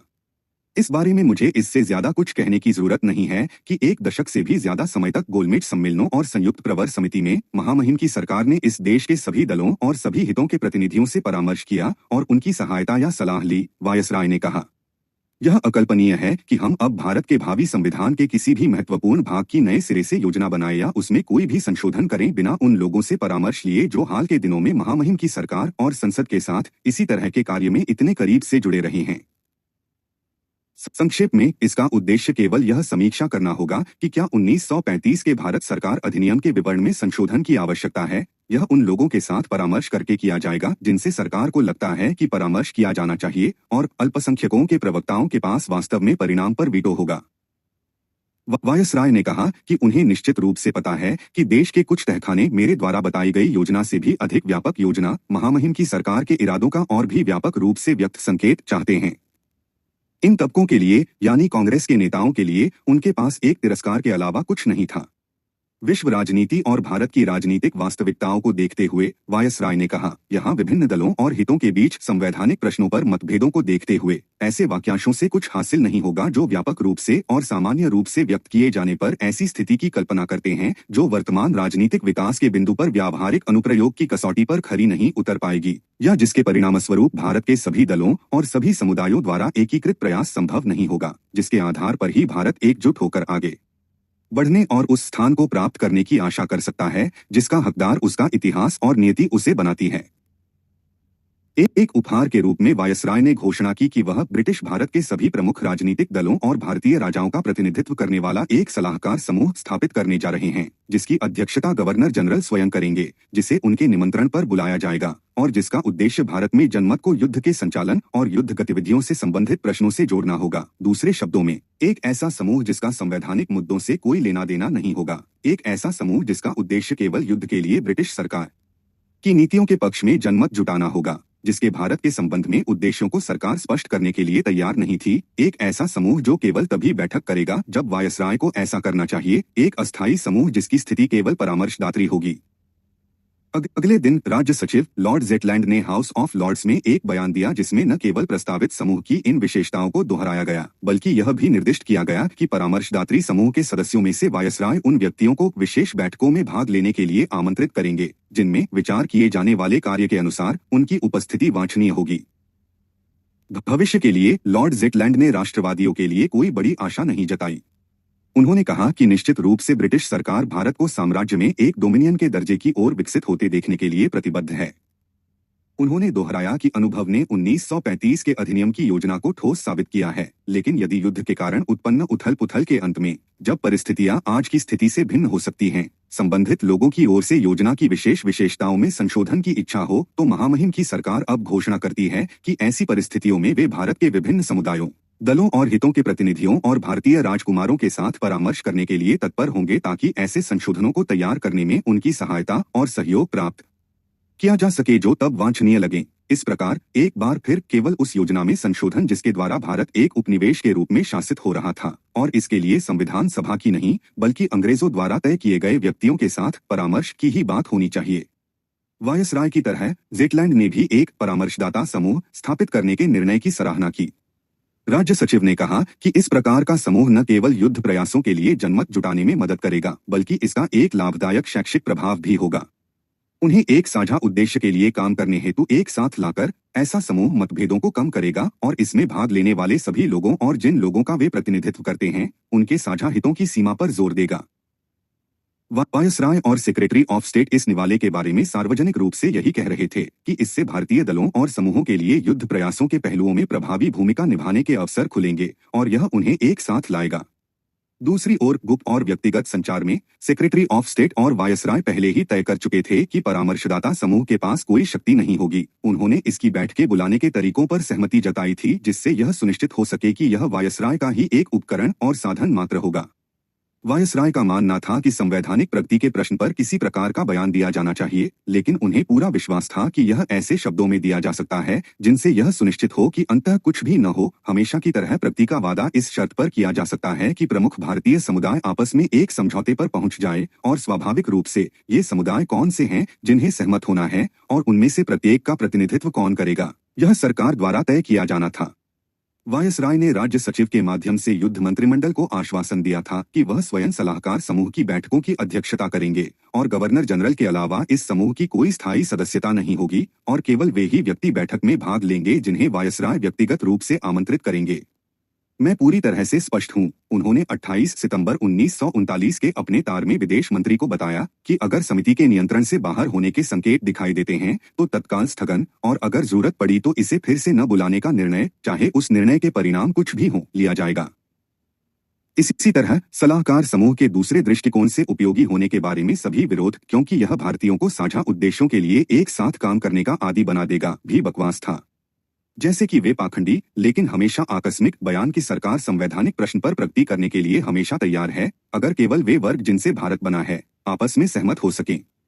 जब वे सार्वजनिक रूप से हिंदू और मुस्लिम नेताओं को एक साथ लाने वाले सलाहकार समूह के बारे में उपदेश दे रहे थे, तब वायसराय और राज्य सचिव एक दूसरे को आश्वस्त कर रहे थे कि वास्तव में दोनों समुदायों के बीच विभाजन का मतलब यह होगा कि समूह कभी भी वह एकजुटता हासिल नहीं कर पाएगा जो सरकार के लिए समस्या बन सकती है।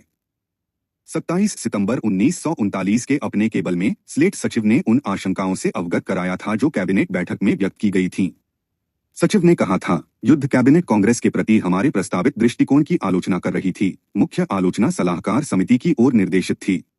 डर था कि यह सरकारी मशीनरी में बहुत गहराई तक पैठ बना लेगा और समय के साथ हम पर इसे कुछ हद तक नियंत्रण देने का बहुत दबाव पड़ेगा। किसी भी समिति, खासकर किसी सलाहकार समिति के गठन और कार्यप्रणाली पर विचार करते समय मैंने हमेशा इस जोखिम को ध्यान में रखा है कि यह भारत सरकार या मेरी कार्यकारी परिषद की जिम्मेदारी के क्षेत्र में दखल दे सकता है या यहाँ तक कि उनके कार्यों को भी हड़प सकता है या इस मामले में विधानसभा के क्षेत्र पर अतिक्रमण कर सकता है, वायसराय ने जवाब में लिखा था। मेरा अपना विचार है कि यह जोखिम समिति के भीतर सांप्रदायिक मतभेदों की मौजूदगी और मतदान द्वारा लिए गए निर्णयों से बचने से काफी हद तक कम हो जाएगा, लेकिन मुख्य सुरक्षा एक प्रभावी अध्यक्षता से ही होगी। वायसराय इस बात के प्रति भी उतने ही सतर्क थे कि प्रमुख समुदायों के बीच तनाव संवैधानिक प्रगति की मुख्य मांग को बेअसर करने में कितना योगदान देगा। उनका कहना सिर्फ इतना था कि कांग्रेस काफी उपद्रवी मूल्य रखती है। इसी कारण से और विदेशों के साथ साथ भारत में भी जनमत के साथ खुद को सही करने के बेहद जरूरी होने के कारण और अगर विभाजन की स्थिति में कांग्रेस को कुछ सोचने समझने का मौका देना, जिसके आधार पर वे जरूरत पड़ने पर ज्यादा सोच विचार करके अपने शब्द वापस ले सकें, वे कुछ ऐसे शब्द चाहते थे जो कांग्रेस नेताओं को कुछ समय के लिए शांत कर सकें। उन्होंने कहा कि स्वतंत्रता की मांग की गई है, लेकिन उसके साथ तीव्र सांप्रदायिक भावनाएं, अल्पसंख्यकों के दावे, रियासतों के दावे भी जुड़े हुए हैं।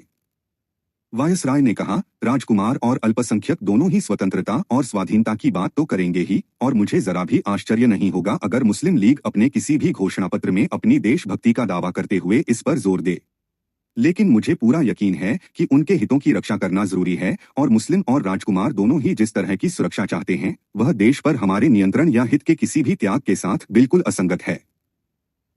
बाद में जब यह फिर से प्रस्तावित किया गया कि संवैधानिक प्रश्न पर किसी प्रकार की प्रगति की जानी चाहिए, भले ही दीर्घकालिक इरादे के एक बयान के माध्यम से ही क्यों न हो, चर्चिल ने मंत्रिमंडल को बताया कि वह कांग्रेस नेताओं को किसी भी प्रकार की रियायत दिए जाने के विरुद्ध हैं और वह चाहते हैं कि हिंदू मुस्लिम तनाव के इस प्रश्न को साम्राज्य के लिए इसके महत्व के रूप में देखा जाए। मंत्रिमंडल की चर्चा के अभिलेख में कहा गया है, एडमिरल्टी के प्रथम लॉर्ड ने कहा कि नवंबर 1939 में प्रांतीय मंत्रिमंडलों के इस्तीफा देने पर क्या होगा, इसकी भयावह संभावनाएं सामने आई थीं। युद्ध मंत्रिमंडल प्रत्याशित परिणामों से बचने के लिए बहुत कुछ करने को तैयार था, लेकिन कांग्रेस पार्टी को संतुष्ट करने के लिए पर्याप्त नहीं। युद्ध मंत्रिमंडल ने कांग्रेस की अत्यधिक मांगों के विरुद्ध कड़ा रुख अपनाया था और कानून व्यवस्था बनाए रखने के लिए आवश्यक कदम उठाने में वायसराय और प्रांतीय गवर्नरों को अपना पूरा समर्थन दिया था। परिणाम क्या हुआ था? भारत ने पूर्ण शांति का दौर देखा था। पहले कई वर्षों तक कांग्रेस प्रांतों का ठीक से प्रशासन किया गया था। अब हमें बताया जा रहा था कि हम फिर से खतरे का सामना कर रहे हैं और उस खतरे से बचने के लिए यह अत्यंत महत्वपूर्ण है कि वायसराय श्री गांधी के साथ समझौता करें। युद्ध मंत्रिमंडल के समक्ष ज्ञापन और वायसराय के साथ आदान प्रदान किए गए तार दूरगामी संवैधानिक प्रस्तावों की सिफारिश करते थे। क्या यह उचित था कि संसद और युद्ध मंत्रिमंडल को एक महान युद्ध के बीच इन जटिलताओं में शामिल होना पड़े? निस्संदेह वायसराय को श्री गांधी से मिलना चाहिए, लेकिन उन्हें यह स्पष्ट कर देना चाहिए कि उनके पास अपने पिछले बयानों में जोड़ने के लिए कुछ नहीं है। उन्हें एक बार फिर यह बताना चाहिए कि कांग्रेस के पूर्व मंत्रिमंडलों के लिए एक स्थायी प्रस्ताव पहले से ही खुला है और वे चाहें तो किसी भी समय पद पर लौट सकते हैं। प्रथम लॉर्ड ने कहा कि वह हिंदू और मुस्लिम समुदायों के बीच एकता को प्रोत्साहित और बढ़ावा देने की चिंता साझा नहीं करते। ऐसी एकता वास्तव में व्यावहारिक राजनीति के दायरे से लगभग बाहर थी, जबकि अगर यह एक हो जाती तो तत्काल परिणाम यह होता कि एकजुट समुदाय हमें दरवाजा दिखाने में शामिल हो जाते। वह हिंदू मुस्लिम झगड़े को भारत में ब्रिटिश शासन की एक मजबूत दीवार मानते थे। प्रेस को दिए एक बयान में गांधी जी ने वायसराय के बयान को बेहद खेदजनक बताया। उन्होंने कहा, वायसराय का लंबा बयान केवल यही दर्शाता है कि फूट डालो और राज करो की पुरानी नीति जारी रहेगी, और यह स्पष्ट रूप से दर्शाता है कि अगर इंग्लैंड इसे रोक सकता है तो भारत में लोकतंत्र नहीं रहेगा। उन्होंने अपनी विशिष्ट स्पष्टवादिता के साथ कहा, युद्ध के अंत में एक और गोलमेज सम्मेलन का वादा किया गया था। अपने पूर्ववर्ती की तरह यह निश्चित रूप से विफल होगा। कांग्रेस ने रोटी मांगी और उसे पत्थर मिले। मौलाना आजाद और पंडित नेहरू ने एक संयुक्त बयान में कहा कि उन्होंने वायसराय के बयान को गहरे खेद के साथ पढ़ा। उन्होंने कहा, यह पूरा बयान उन सभी मूल्यों का पूर्ण खंडन है जिनका भारत राष्ट्रीय और अंतर्राष्ट्रीय स्तर पर प्रतिनिधित्व करता है। यह एक ऐसा बयान है जो 20 साल पहले पुराना हो चुका था और इसका आज की वास्तविकता से कोई लेना देना नहीं है। इसमें स्वतंत्रता, लोकतंत्र या आत्मनिर्णय का कोई उल्लेख नहीं है। मुस्लिम लीग की कार्यकारिणी ने कुलपति के बयान पर अपनी संतुष्टि व्यक्त की। वह ब्रिटिश सरकार की इस मान्यता से विशेष रूप से प्रसन्न थी कि केवल लीग ही मुसलमानों की ओर से बोल सकती है, और यह आश्वासन कि भविष्य के संविधान पर किसी भी विचार विमर्श में अल्पसंख्यकों के अधिकारों की रक्षा की जाएगी। और अंबेडकर ने हमेशा की तरह कुलपति के कथन का समर्थन किया। उन्होंने एक प्रेस साक्षात्कार में पूछा, इस स्थिति में विक्रोय और क्या कर सकते थे। 22 अक्टूबर को वर्धा में कांग्रेस कार्यसमिति की बैठक हुई और सभी कांग्रेसी मंत्रियों के इस्तीफे का आह्वान करते हुए एक प्रस्ताव पारित किया गया। और 27 अक्टूबर से 8 नवंबर तक उत्तर पश्चिम सीमांत प्रांत की सरकार सहित सभी ने ऐसा किया। इन इस्तीफों ने देश को हिलाकर रख दिया। इनसे इंग्लैंड को भी बड़ा झटका लगा। सांप्रदायिक गतिरोध का समाधान खोजने के लिए जिन्ना और पंडित नेहरू के बीच एक बैठक आयोजित की गई।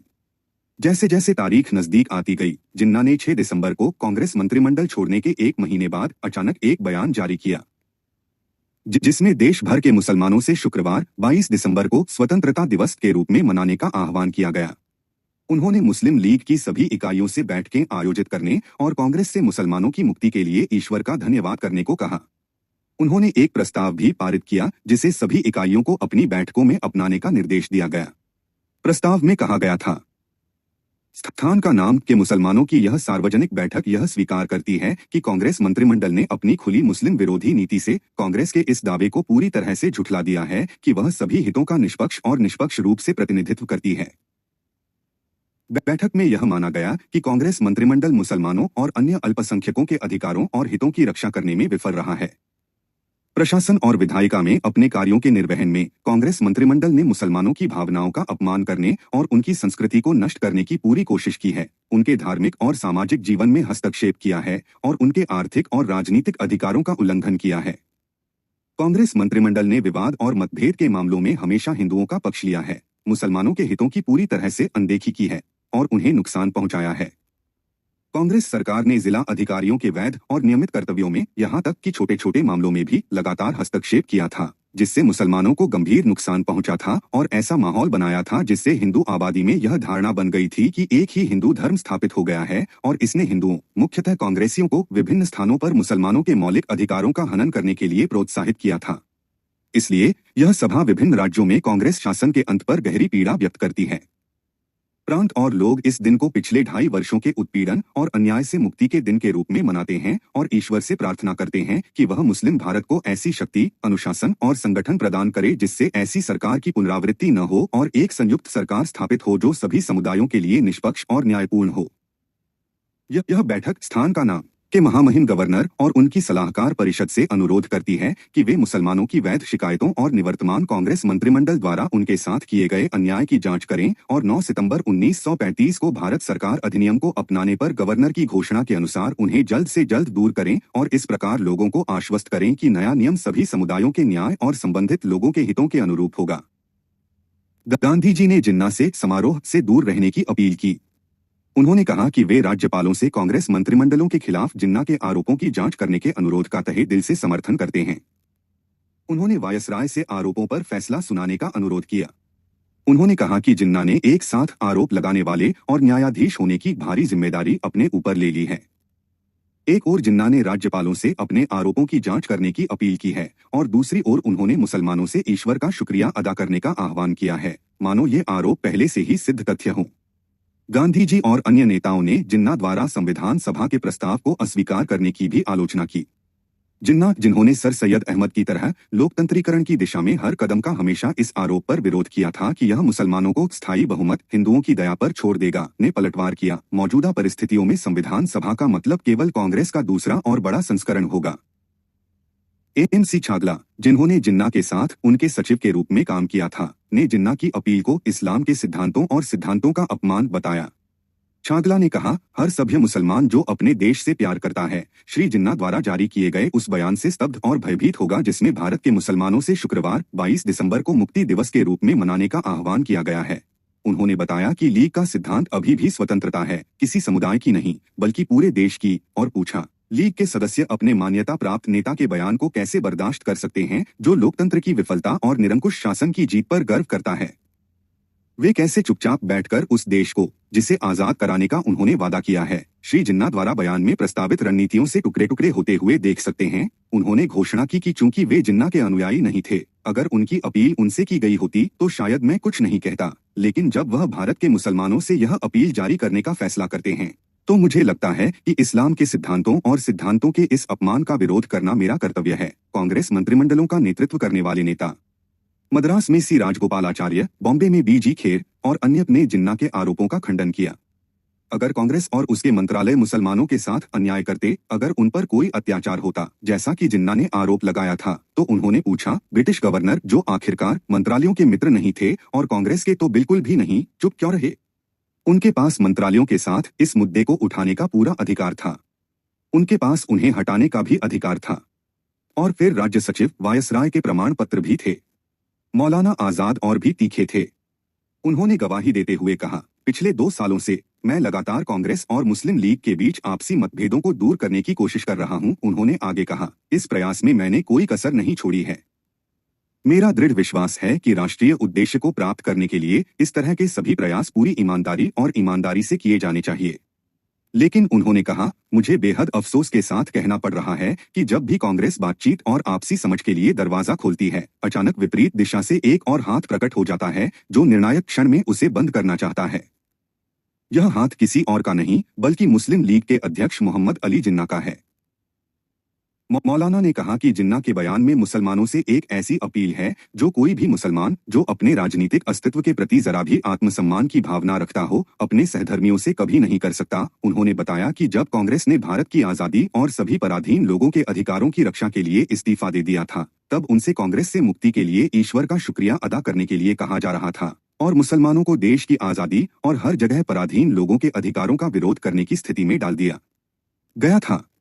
मुसलमानों पर अत्याचारों के बारे में जिन्ना के आरोपों की ओर मुड़ते हुए मौलाना ने कहा, अगर हम फिलहाल यह मान लें कि श्री जिन्ना ने जो तस्वीर पेश की है वह सही है, तो आइए विचार करें कि इससे क्या निष्कर्ष निकाला जा सकता है। निष्कर्ष बिल्कुल स्पष्ट है। 8 प्रांतों की सरकारें निश्चित रूप से मुस्लिम विरोधी रही हैं। वे मुसलमानों के धार्मिक और सामाजिक जीवन में हस्तक्षेप करती रही हैं। उन्होंने उनकी संस्कृति को नष्ट करना जारी रखा। उन्होंने उनके आर्थिक और राजनीतिक अधिकारों को कुचला और यह सारा कहर कुछ दिनों तक ही नहीं बल्कि 2.5 साल तक जारी रहा। मौलाना ने पूछा, तो फिर भारत के 8 करोड़ मुसलमानों ने ऐसी असंभव परिस्थितियों में क्या किया? बस इतना ही कि उन्होंने 30 महीने इंतजार किया, इस उम्मीद में कि कांग्रेसी मंत्रिमंडल अपनी मर्जी से इस्तीफा दे देगा। और जब उनकी इच्छा पूरी हुई तो उन्होंने कृतज्ञतापूर्वक अपना हृदय सर्वशक्तिमान ईश्वर की ओर मोड़ दिया और बनी इस्राइल की तरह दुनिया के सामने यह घोषणा करने लगे कि उनकी आजादी का दिन आ ही गया है। मौलाना आजाद ने दुखी होकर कहा, श्री जिन्ना दुनिया के सामने भारत के मुसलमानों की कैसी शानदार छवि पेश करना चाहते हैं। एक मुसलमान होने के नाते मेरे लिए इस अपमान को एक पल के लिए भी बर्दाश्त करना नामुमकिन है। मौलाना ने पूरे विश्वास के साथ कहा, मैंने पहले भी बार बार कहा है और मैं पूरी जिम्मेदारी के साथ फिर से कहूंगा कि कांग्रेसी मंत्रिमंडलों पर लगाए गए ये सभी आरोप पूरी तरह से निराधार हैं। यह झूठ का पहाड़ है कि कांग्रेसी मंत्रिमंडलों की नीतियां निश्चित रूप से मुस्लिम विरोधी थीं और वे मुसलमानों के धार्मिक, राजनीतिक और आर्थिक अधिकारों को कुचल रही थीं। श्री जिन्ना या ऐसे आरोप लगाने की इच्छा रखने वाले किसी भी अन्य व्यक्ति का यह कर्तव्य है कि वह दुनिया में उपलब्ध हर संभव माध्यम से उन्हें सिद्ध करे, और यदि वह ऐसा करने में असमर्थ हैं, तो हर समझदार व्यक्ति उनसे अपेक्षा करेगा कि वे कम से कम अपनी भाषा और लेखन में संयम बरतें। जिन्ना का हमेशा से समर्थन करने वाले, यहाँ तक कि ब्रिटिश शासन के पक्षधर भी यह मानते थे कि जिन्ना अपने शब्दों और निर्णयों दोनों में असंयमित थे। द टाइम्स ऑफ इंडिया ने उनसे अपने निर्णय पर पुनर्विचार करने का आग्रह किया। 13 दिसंबर के अपने मुख्य लेख में कहा गया था, एक निष्पक्ष पर्यवेक्षक जो देश की प्रतिक्रियाओं पर नजर रख रहा है, यह कहने के लिए बाध्य है कि हाल के दिनों में श्री जिन्ना के कुछ ही कार्यों या कथनों की इतनी कड़ी आलोचना हुई है जितनी कि मुक्ति दिवस मनाने के उनके आह्वान की। देश भर के अखबारों की आलोचना का हवाला देते हुए इसमें कहा गया था, कलकत्ता के एक मुस्लिम दैनिक को छोड़कर पूरे दैनिक प्रेस अंग्रेजी में प्रकाशित ने श्री जिन्ना पर कमोबेश तीखे हमले किए हैं। मद्रास हिंदू ने लेख में याद दिलाया, जिन्ना की अपील को घृणा का गान बताया, जिसे श्री जिन्ना हजारों धार्मिक नेताओं के मंचों से गाया जाना चाहते हैं। हालांकि हिब्रू पैगंबरों की तरह वे इसे मुक्ति के लिए धन्यवाद के रूप में कहना पसंद करते हैं।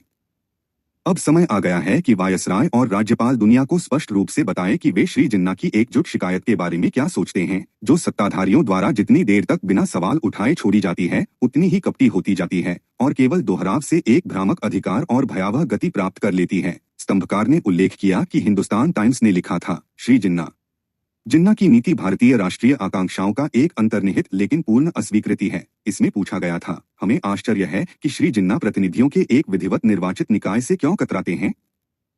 क्या इसलिए कि यह एक स्वनियुक्त नेतृत्व की जगह ले लेगा? इसमें आगे कहा गया था कि अगर संविधान सभा कांग्रेस से अलग नहीं होने वाली थी तो यह कांग्रेस की गलती नहीं थी। सच तो यह है कि शायद श्री जिन्ना को डर है कि संविधान सभा का मुस्लिम वर्ग लीग का दूसरा और बड़ा संस्करण नहीं होगा। अमृत बाजार पत्रिका ने लिखा, श्री जिन्ना अपने लोगों के साथ भारतीय मंच पर एक मनोवैज्ञानिक क्षण में एक ऐसी भूमिका निभाने के लिए उपस्थित हुए हैं जो भारत की आजादी के दुश्मनों द्वारा यानी अंग्रेजों द्वारा उनके लिए सावधानी पूर्वक तैयार की गई है। तब लाहौर से प्रकाशित होने वाले द ट्रिब्यून ने दुख व्यक्त किया, कभी राष्ट्रवाद और स्वतंत्रता के ये वीर योद्धा अब वास्तव में भारतीय की बजाय गैर भारतीय, स्वायत्त की बजाय निरंकुश सरकार को ज्यादा पसंद करते हैं, सिर्फ इसलिए कि उनके अपने समुदाय का, हालांकि स्वायत्त सरकार में पर्याप्त प्रतिनिधित्व है, प्रतिनिधित्व लीग के किसी नामित व्यक्ति द्वारा नहीं किया जाता जो उनका अपना नामित व्यक्ति है। इंडियन एक्सप्रेस ने जिन्ना की आलोचना करते हुए लिखा, वे मुस्लिम लीग के सदस्यों से प्रार्थना करने और ईश्वर का धन्यवाद करने के लिए कहते हैं कि भारतीयों द्वारा संचालित सरकार को एक बार फिर विदेशी शासन द्वारा पूरी तरह से उखाड़ फेंका गया है।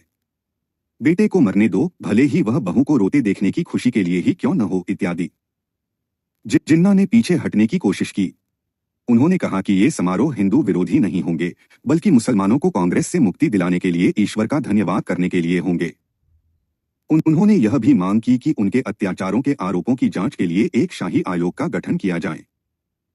सर स्टैफोर्ड क्रिप्स भारत में थे और किसी संवैधानिक पहल के माध्यम से युद्ध प्रयासों में सार्वभौमिक सहयोग प्राप्त करने की संभावना तलाश रहे थे। 18 दिसंबर को टाइम्स ऑफ इंडिया ने रिपोर्ट किया कि उनकी राय में किसी शाही आयोग की आवश्यकता नहीं थी।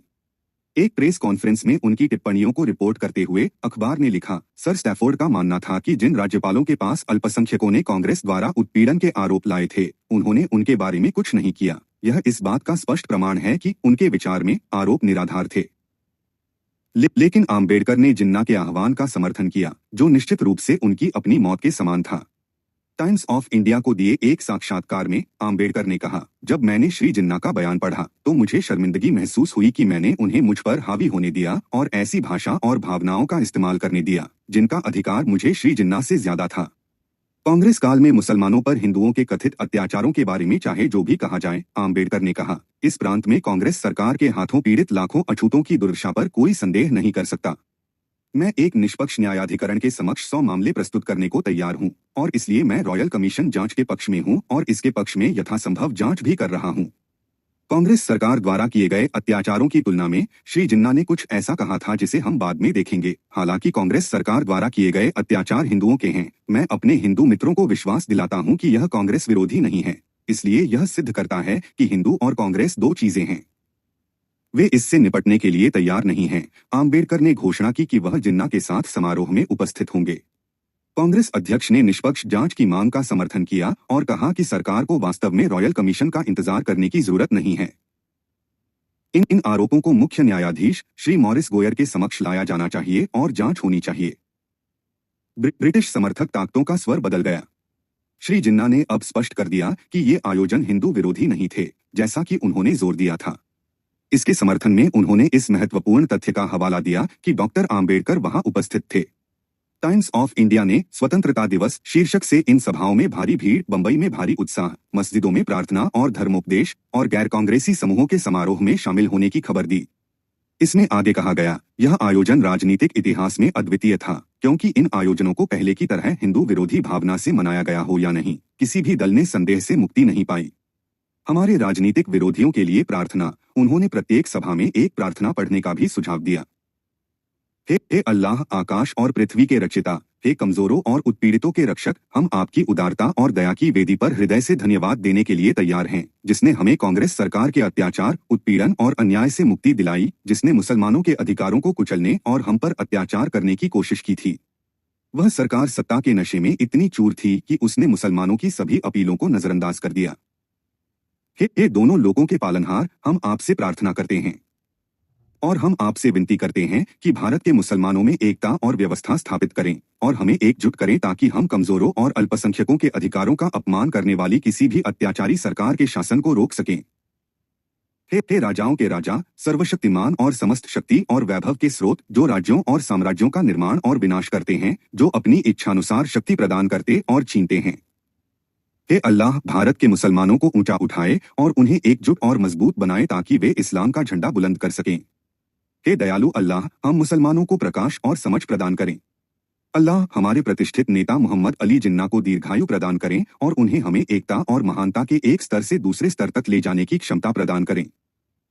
इतने सारे संयोग 19वीं सदी के उत्तरार्ध और 20वीं सदी के आरंभ का समय भारत के लिए एक महान विषय है। राष्ट्रीय पुनरुत्थान आंदोलन के नेता स्वामी दयानंद, रामकृष्ण परमहंस, स्वामी विवेकानंद, श्री अरबिंदो, लोकमान्य तिलक, गांधी जी, रमन महर्षि, ईसाई मिशनरियों और ब्रिटिश शासकों द्वारा हमारी संस्कृति और धर्म के बारे में हमारे मन में भरी गई बदनामी के दुर्बल प्रभावों को दूर करने के लिए एक सशक्त प्रयास में लगे हुए थे, जहां उन्होंने अपना जीवन आत्मसम्मान की भावना को पुनः स्थापित करने और इस प्रकार हमें अपने पैरों पर खड़ा करने के प्रयास में बिताया। वहीं आम्बेडकर ने जो कुछ भी लिखा वह उन बदनामियों का ही एक विस्तार मात्र था, मानो किसी चित्रकार के सहायक को मिशनरियों और शासकों द्वारा चित्रित व्यंग्य चित्र में और भी भड़कीले रंग भरने के लिए नियुक्त किया गया हो।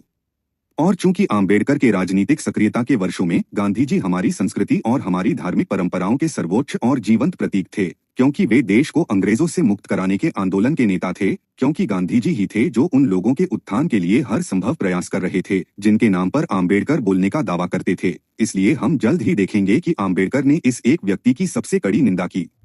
आम्बेडकर ने घोषणा की कि हरिजनों के प्रति अपनी भावनाओं का दावा करके कि वे उनमें से एक हैं, गांधी केवल एक पाखंडी थे। आम्बेडकर ने घोषणा की कि उनके लिए उनका काम उन्हें यह विश्वास दिलाने के लिए एक छल मात्र था कि उनके लिए कुछ किया जा रहा है, एकमात्र धोखा। आम्बेडकर ने घोषणा की कि गांधी यह सब केवल उन्हें यह समझने से रोकने के लिए कर रहे थे कि उनका शोषण जारी रखने का उनका असली उद्देश्य क्या है। अंततः ब्रिटिश शासन के दौरान अपने पूरे राजनीतिक जीवन में आम्बेडकर द्वारा प्रतिपादित मूल राजनीतिक सिद्धांत मुस्लिम अलगाववादियों और अंग्रेजों के सहयोगियों सर सैयद अहमद से लेकर जिन्ना तक द्वारा समर्थित सिद्धांत के समान ही था, केवल दो बदलावों के साथ। मुसलमानों के स्थान पर अनुसूचित जातियां शब्द का प्रयोग किया गया, और चूंकि अनुसूचित जातियां न तो किसी एक भौगोलिक क्षेत्र में केंद्रित थीं और न ही किसी विशेष क्षेत्र में बहुसंख्यक थीं, इसलिए अंबेडकर द्वारा समर्थित समाधान केवल विभाजन नहीं था बल्कि विभाजन प्लस था। देश का विभाजन मुस्लिम लीग की मांग के अनुसार होना चाहिए, क्योंकि उन्होंने कहा हिंदू और मुसलमान एक साथ नहीं रह सकते। लेकिन इसके अलावा चूंकि अंग्रेजों के जाने से उच्च जाति के हिंदुओं का उत्पीड़न बढ़ेगा, अंग्रेजों को यथासंभव लंबे समय तक इंतजार करना चाहिए। भारत को स्वतंत्रता देना सबसे बड़ी आपदा होगी। हमने अभी अप्रैल 1946 में देश की स्वतंत्रता से लगभग 15 महीने पहले अंबेडकर को वायसराय लॉर्ड वेवेल से कहते हुए देखा। दूसरा, अगर अंग्रेज यह निर्णय लेते हैं कि वे अब और नहीं टिक सकते, तो उन्हें भारत की स्वतंत्रता के बाद की सरकारों को दो तरीकों से बाध्य करना होगा। उन्हें नई सरकार को ग्रेट ब्रिटेन के साथ एक संधि करने के लिए मजबूर करना होगा, जिससे ब्रिटेन को स्वतंत्रता के बाद भारतीय मामलों में हस्तक्षेप करने का एक रास्ता मिल सके, और इस संधि के माध्यम से उन्हें न केवल भारत को अनुसूचित जातियों को विशिष्ट रियायतें देने के लिए बाध्य करना होगा, बल्कि इन रियायतों में विशेष रूप से दो बिंदु शामिल होने चाहिए: पूरे देश में अनुसूचित जातियों के लिए अलग स्वायत्त क्षेत्र और उनके लिए अलग निर्वाचन क्षेत्र। इसके अतिरिक्त अंग्रेजों को नई सरकार से संधि के ऐसे प्रावधानों को स्वीकार करवाना होगा जो किसी बाहरी एजेंसी को भारतीय मामलों में हस्तक्षेप करने का अधिकार और प्राधिकार प्रदान करते हों। इस आधार पर की रियायतें लागू करना उसका कर्तव्य है। भारत के राज्य सचिव एल.एस. अमेरी स्वाभाविक रूप से इस बात से काफी उत्साहित थे कि ऐसी मांगे की जा रही थीं। कुछ क्षेत्रों में मुस्लिम बहुसंख्यकों के विपरीत, जैसा कि उन्होंने और सर डी मोंटेथ ने 2 मार्च 1942 के अपने कार्यवृत्त में उल्लेख किया था, अनुसूचित जातियां पूरे देश में फैली हुई थीं। इसलिए उन्होंने लिखा, उनकी एकमात्र आशा इस शर्त पर टिकी है कि संविधान निर्माता संस्था ब्रिटिश सरकार के साथ एक संधि के तहत ब्रिटिश सरकार से भारतीय हाथों में नियंत्रण के हस्तांतरण से प्रभावित सभी मामलों से निपटे। लेकिन प्रस्तावित आधार पर गठित संविधान सभा में दलित वर्गों का जो प्रभाव पड़ने की संभावना है वह बहुत प्रभावी होने की संभावना नहीं है, क्योंकि दलित वर्गों के पास खर्च करने के लिए ज्यादा पैसा नहीं है। याद करें कि अंबेडकर ने बाद में लॉर्ड वेवेल से क्या कहा था, जो ऊपर पूर्वोत्पादित है, और देखें कि यह अमेरी और मुंथित के इस सूत्रीकरण से कितनी अच्छी तरह मेल खाता है। और उन्हें अपने प्रस्ताव के समर्थन में किसका हवाला देना चाहिए सिवाय उस व्यक्ति के जिसने एक बार फिर वह समर्थनपूर्ण बयान दिया, अंबेडकर। 27 फरवरी के तार में श्री अंबेडकर का बयान बहुत प्रासंगिक है। इस बयान में अंबेडकर ने कांग्रेस की स्थिति के समर्थन में चियांग काई-शेक की अपील की आलोचना की, जो अंग्रेजों को बहुत अप्रिय लगी। तत्वों के बीच समझौतों की अवधारणा से इकाइयों के बीच समझौतों की अवधारणा में परिवर्तन का उन पर और उनके समुदाय पर प्रतिकूल प्रभाव पड़ेगा। शुरुआत में सर स्टैफोर्ड क्रिप्स भी, जिन पर आम्बेडकर ने आरोप लगाया था कि वे उन्हें और उनके लोगों को वह महत्व नहीं देते जो उन्होंने कांग्रेस और उसके नेताओं तथा मुस्लिम लीग और उसके नेताओं को दिया था, उत्तराधिकारी सरकार के साथ संधि के विचार को लेकर काफी उत्साहित थे। 30 मार्च 1942 को क्रिप्स के साथ अपनी मुलाकात में आम्बेडकर ने आग्रह किया कि अनुसूचित जातियों को नस्लीय और धार्मिक अल्पसंख्यक के रूप में मान्यता दी जाए। जब क्रिप्स इस बात पर सहमत हुए कि यह उचित है, तो उन्होंने संधि में शामिल किए जाने वाले प्रावधानों पर जोर दिया। क्रिप्स ने बैठक के बारे में अपने नोट में और युद्ध मंत्रिमंडल को अपनी बात की रिपोर्ट में भी लिखा, मैंने कहा था कि ये संभवतः राष्ट्र संघ की अल्पसंख्यक संधियों के अनुरूप होंगी, और यदि संविधान में पहले से ही विशेष प्रावधान मौजूद थे तो संभवतः इन्हें संधि में दोहराया जाएगा और किसी विवाद की स्थिति में मामले को किसी बाहरी प्राधिकारी को सौंपने की बाध्यता होगी।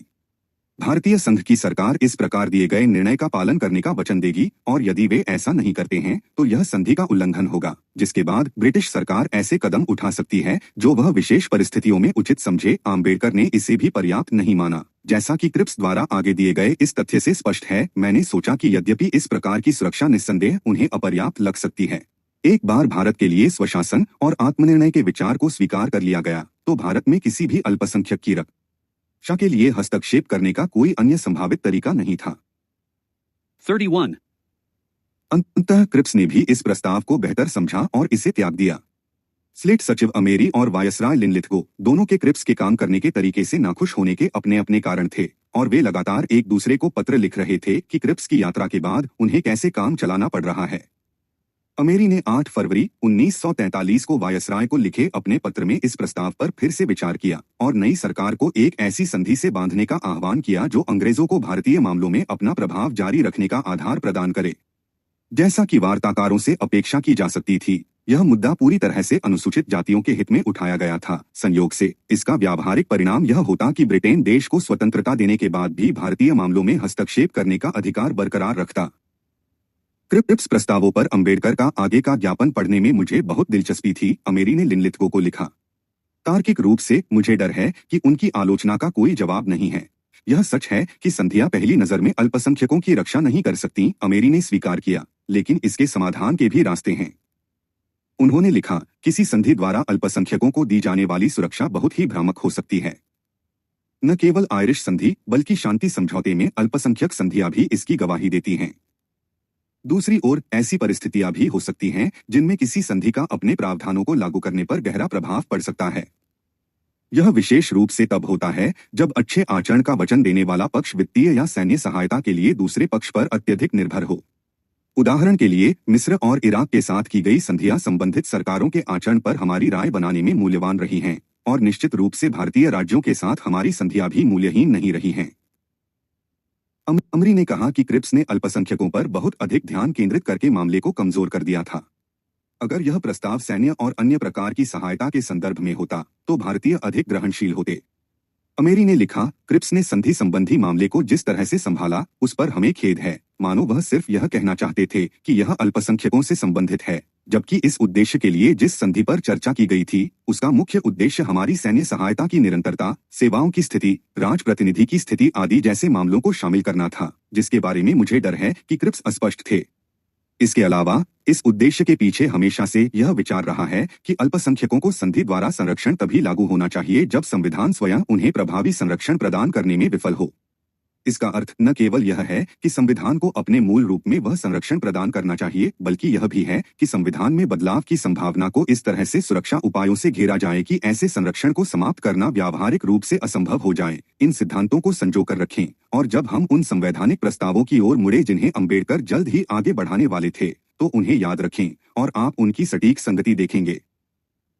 लेकिन संक्षेप में विचार यह था, नए संविधान में ऐसे प्रावधान होने चाहिए जो उन समूहों को आवश्यक सुरक्षा प्रदान करें जिन्हें अंग्रेज ऐसी सुरक्षा की सबसे ज्यादा जरूरत समझते थे। इसके अलावा संविधान में ऐसे प्रावधान भी होने चाहिए जिनसे बाद में उन सुरक्षात्मक प्रावधानों में बदलाव करना असंभव हो जाए, और अगर यह सब नहीं किया गया तो नई सरकार को ब्रिटेन के साथ एक संधि करनी होगी जिससे हमें संबंधित सरकार के संचालन में अपनी बात रखने का अधिकार मिल सके।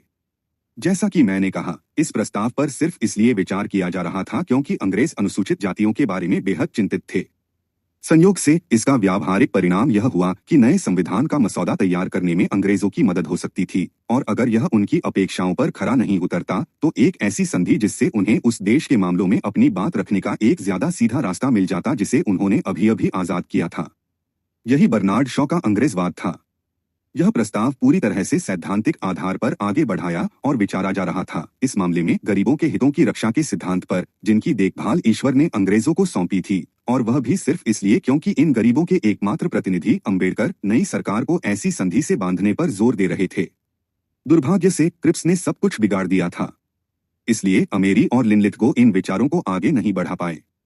लेकिन आपको क्या लगता है, इस प्रस्ताव पर कौन लगातार जोर दे रहा था कि आजाद भारत की नई सरकार एक ऐसी संधि से बंधी हो जो ब्रिटेन को उसके शासन छोड़ने के बाद भी भारतीय मामलों में दखल देने का अधिकार दे? 4 जून 1946 को बंबई में एक बैठक में जून 1946 तक अंबेडकर की अखिल भारतीय अनुसूचित जाति संघ की कार्यकारिणी ने मांग की कि स्वतंत्रता देने से पहले अंग्रेजों को नई भारतीय सरकार से ब्रिटेन के साथ एक संधि करवानी होगी जिसमें अन्य बातों के अलावा अनुसूचित जातियों के लिए पृथक निर्वाचिका का प्रावधान होगा, और देश द्वारा अपनाए जाने वाले किसी भी संविधान में सरकार के लिए अनुसूचित जातियों के लिए अलग बस्तियां बनाना अनिवार्य करने वाला प्रावधान शामिल होगा। बाकी सभी कृतघ्न हैं। अब तक अंबेडकर पूरी तरह से बदनाम हो चुके थे, एक ऐसे व्यक्ति के रूप में जिसने हमेशा राष्ट्रीय आंदोलन का विरोध किया था, एक ऐसे व्यक्ति के रूप में जिसने हमेशा इसके नेताओं विशेषकर गांधी जी का ठीक उन्हीं शब्दों में विरोध किया था जो ब्रिटिश उद्देश्यों के लिए सबसे उपयुक्त थे, एक ऐसे व्यक्ति के रूप में जो 1/4 सदी तक अंग्रेजों का गुलाम रहा था। जैसा कि हम देखेंगे, अंग्रेजों के प्रति उनका विरोध बेहद अडिग था। उन्होंने कहा, राष्ट्रवादियों की संविधान सभा की मांग से सहमत होने की कोई आवश्यकता नहीं थी, क्योंकि भारत को स्वतंत्रता देना सबसे बड़ी आपदा होगी जो आप ला सकते हैं। अंग्रेज अब इस मांग का विरोध नहीं कर सकते थे। इसलिए 1946 की शुरुआत में विधानसभा के लिए चुनाव हुए। अपने अभियान के दौरान अंबेडकर शोलापुर पहुंचे। उनके प्रशंसक जीवनी लेखक लिखते हैं, वहां एक जनसभा को संबोधित करते हुए अंबेडकर ने जोर देकर कहा कि अगर अनुसूचित जाति संघ के उम्मीदवारों को वापस नहीं लौटाया गया तो वे कांग्रेस के सामने आत्मसमर्पण कर देंगे, सफेद टोपी पहनेंगे और कांग्रेस के अधीन काम करेंगे। यह देखकर कि वे अंग्रेजों को रोकने के लिए उनकी ओर से क्या कर रहे थे, राष्ट्रवादी चुप नहीं बैठे। सरदार पटेल, जो कांग्रेस के अभियान का आयोजन कर रहे थे, ने विदर्भ प्रांतीय कांग्रेस समिति के अध्यक्ष को लिखा, आपके प्रांत और नागपुर में अनुसूचित जाति के उम्मीदवारों के प्रश्न पर सावधानी पूर्वक विचार करने की आवश्यकता है। महार समुदाय इन क्षेत्रों में बहुतायत में पाया जाता है, और इसलिए हमें विशेष रूप से ध्यान रखना चाहिए कि डॉक्टर अंबेडकर के अनुयायियों में से कोई भी सफल न हो। 33 अंबेडकर को 1937 से भी बदतर झटका लगा। सीटों की कुल संख्या 1585 थी। कांग्रेस ने 923 सीटें जीती, अंबेडकर की अनुसूचित जाति एसोसिएशन ने 1 सीट जीती, और वह केवल मध्य प्रांत और बरार में थी। बॉम्बे प्रेसिडेंसी में 175 सीटें थीं। कांग्रेस ने 125 जीती, अंबेडकर की पार्टी ने एक भी नहीं जीती। इससे भी बदतर, अनुसूचित जाति के मतदाताओं ने अंबेडकर और उनकी पार्टी को हर दूसरे वर्ग की तरह निर्णायक रूप से खारिज कर दिया। अनुसूचित जातियों के लिए आरक्षित 151 निर्वाचन क्षेत्रों में से कांग्रेस ने 141 सीटें जीती। अंबेडकर का अनुसूचित जाति संघ समाप्त हो गया, उनके जीवनी लेखक लिखते हैं। उनकी पार्टी पूरी तरह से पराजित हो गई। उच्च जाति के हिंदू समूहों से समर्थन की कमी, उनकी उदासीनता और संगठन के अभाव ने अंबेडकर को शोलापुर में दिए गए अपने शब्दों को वापस लेने पर मजबूर कर दिया। यह एक नेता के रूप में उनकी प्रतिष्ठा के लिए एक गहरा आघात था, जिसने उन्हें निराशा में डुबो दिया और उनका कटु मन कठोर उपायों पर विचार करने लगा। तो अंबेडकर ने क्या किया? अब उन्होंने न केवल अंग्रेजों द्वारा भारत को एक ऐसी संधि से बांधने के खिलाफ दलील दी और विरोध किया जो उन्हें भारतीय मामलों में हस्तक्षेप करने का अधिकार देती, उन्होंने अपने संगठन, एक पूरी तरह से बदनाम संस्था, को नई सरकार और भविष्य की व्यवस्था निर्धारित करने के लिए गठित की जा रही समितियों में जगह देने के खिलाफ भी दलील दी और विरोध किया। अंग्रेज भी शर्मिंदा थे। ऐसा लग रहा था कि उन्हें लगभग बेदखल कर दिया गया है। बात बहुत आगे बढ़ गई थी। अंबेडकर अब बेकार हो गए थे। इसी संदर्भ में अंबेडकर के निष्कर्षों और तर्कों को, जिन्हें उन्होंने अंत तक स्पष्ट रूप से व्यक्त किया, समझा जा सकता है। और उनका विशिष्ट निष्कर्ष कि उनकी मांगों का विरोध करने वाले कृतघ्न थे। जब अंतरिम सरकार का गठन होना था तो आम्बेडकर ने तत्कालीन ब्रिटिश प्रधानमंत्री क्लेमेंट एटली से अनुरोध किया कि वे सुनिश्चित करें कि अनुसूचित जातियों को उसमें 2, बाद में 3 सीटें मिलें और ये पद उनके अपने संघ के नामांकित व्यक्तियों द्वारा भरे जाएं, जिसके बारे में आम्बेडकर ने एटली को अपने तार में सूचित किया। ब्रिटिश कैबिनेट मिशन जानता है कि वे केवल अनुसूचित जातियों का प्रतिनिधित्व करते हैं। आम्बेडकर ने यह जोड़ना जरूरी समझा। मेरे उद्देश्य के बारे में किसी भी गलतफहमी से बचने के लिए मैं यह स्पष्ट कर देना चाहता हूं कि अंतरिम सरकार में शामिल होने की मेरी कोई इच्छा नहीं है और मैं इससे दूर रहूंगा। जब अल्पसंख्यक सलाहकार समिति, जिस पर हम बाद में विस्तार से चर्चा करेंगे, का गठन होना था, तब भी आम्बेडकर ब्रिटिश प्रधानमंत्री से अपने संगठन को इसमें शामिल करने की अपील कर रहे थे। अंग्रेजों के प्रति वफादारी और उनका यह आकलन कि ज्यादातर हरिजन वास्तव में कांग्रेस के साथ हैं, आम्बेडकर को उनके तर्कों पर अमल करने से रोक रहा था। लेकिन उनकी स्पष्ट नाराजगी के बावजूद आम्बेडकर ने हार मानने से इनकार कर दिया। कांग्रेसियों के समक्ष अनुसूचित जातियों का प्रतिनिधित्व अनुसूचित जातियों का प्रतिनिधित्व नहीं है। उन्होंने 1 जुलाई 1946 को क्लेमेंट एटली को लिखा, यह कांग्रेस का प्रतिनिधित्व है। कैबिनेट मिशन लगातार अनुसूचित जातियों के विरुद्ध अन्याय कर रहा है। कांग्रेस को खुश करने के लिए उनकी बलि चढ़ाने और देश के सार्वजनिक जीवन में उनकी स्वतंत्र स्थिति को नष्ट करने पर तुला हुआ है। कृपया हस्तक्षेप करें और इस अन्याय का निवारण करें। मिशन को अनुसूचित जातियों के लिए 2 सीटें आवंटित करने का निर्देश दें, जिन्हें संघ के उन नामांकित व्यक्तियों द्वारा भरा जाए जिन्हें मिशन जानता है कि वे ही अनुसूचित जातियों का प्रतिनिधित्व करने वाले एकमात्र व्यक्ति हैं। एटली विनम्र लेकिन दृढ़ थे। हम समझते हैं कि इस विचार के कई आधार हैं कि वर्तमान चुनाव प्रणाली उन अनुसूचित जाति के उम्मीदवारों के साथ न्याय नहीं करती जो कांग्रेस के विरोधी हैं। उन्होंने 1 अगस्त 1946 को अंबेडकर को लिखा, दूसरी ओर मुझे नहीं लगता कि ये आंकड़े प्राथमिक चुनावों में आपके महासंघ के उम्मीदवारों की उपलब्धियों के बारे में आपके बयान का समर्थन करते हैं। हालांकि मैं यहाँ इस मामले के विवरण में नहीं जाऊंगा, लेकिन तथ्य यह है कि अनुसूचित जातियों के लिए आरक्षित 151 सीटों में से केवल 43 के लिए ही प्राथमिक चुनाव हुए थे। इन 43 प्राथमिक चुनावों में से अनुसूचित जाति महासंघ ने 22 सीटों पर चुनाव लड़ा और केवल 13 पर ही जीत हासिल की। अंबेडकर तुरंत भावुक हो गए। उनके उत्तर से हमें अनुसूचित जातियों की खुद से तुलना करने के पीछे के तर्क की एक झलक मिलती है।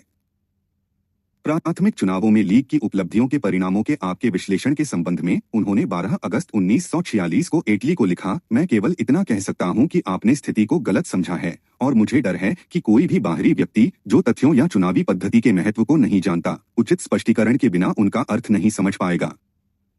मिशन को घोर गलत सूचना दी गई थी, जैसा कि बंगाल से संविधान सभा के लिए मेरे चुनाव से साबित होता है। कैबिनेट मिशन ने हाउस ऑफ कॉमन्स में कहा था कि मेरा प्रभाव बंबई और मध्य प्रदेश तक सीमित है। फिर मैं बंगाल से कैसे चुना गया? अपने चुनाव के संबंध में मैं आपको 3 तथ्य बताना चाहूंगा। पहला, मैं न केवल जीता बल्कि कांग्रेस पार्टी के बंगाली नेता श्री शरद चंद्र बोस को हराकर शीर्ष पर भी आया।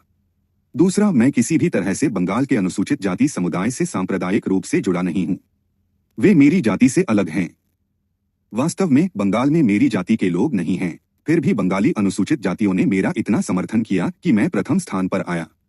तीसरा, हालांकि बंगाल में अनुसूचित जाति के लोग कांग्रेस के टिकट पर जीते, फिर भी उन्होंने मुझे वोट दिया, जिससे उनकी पार्टी का यह नियम टूट गया कि वे कांग्रेस के अलावा किसी और को वोट नहीं देंगे।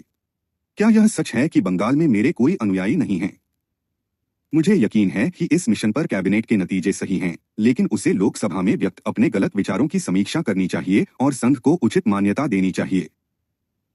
पैट्रिक लॉरेंस, जो अब विदेश राज्य सचिव हैं, ने हस्तक्षेप किया और सबूत की जांच की। प्रधानमंत्री को लिखे एक पत्र में उन्होंने लिखा, संक्षेप में, यह तथ्य कि पहले चुनाव में कांग्रेस उम्मीदवार को संगठन से ज्यादा वोट मिले जबकि निर्दलीय उम्मीदवारों को और भी ज्यादा वोट मिले। वह उन उम्मीदवारों के पास गए जो उम्मीदवार के समर्थक हो भी सकते हैं और नहीं भी। लेकिन इसके बावजूद कांग्रेस ने 2 या 1 तिहाई वोटों के बिना विपक्ष पर जीत हासिल कर ली। बंगाल के बारे में उम्मीदवारों द्वारा किए गए दावों की ओर इशारा करते हुए उन्होंने कहा, विधानसभा के संविधान ने बंगाल के चुनावों में जो हुआ उस पर सवाल उठाए, जिसमें निश्चित रूप से आनुपातिक प्रतिनिधित्व का प्रावधान था। चुनाव लड़कर उन्हें पहले 5 वोट मिले। सर चंद्र बोस को भी शीर्ष 5 वोट मिले। बंगाल में चुनावों का कोटा 4 वोटों का था। स्वाभाविक रूप से कांग्रेस अपने मतदाताओं को प्रत्येक उम्मीदवार के लिए कम से कम 4 शीर्ष विकल्प सुनिश्चित करने के लिए संगठित करेगी। आनुपातिक चुनाव में उच्चतम स्तर के मतदाता वाक्यांश का लगभग कोई अर्थ नहीं होता। इस बात से कोई इनकार नहीं करता कि हस्तक्षेप करके बंगाल के कुछ दलित इलाकों में उनका प्रभाव है। बंगाल विधानसभा में 25 अनुसूचित सदस्य हैं, जिनमें से 4 निर्दलीय उम्मीदवार के रूप में चुनाव लड़ रहे हैं।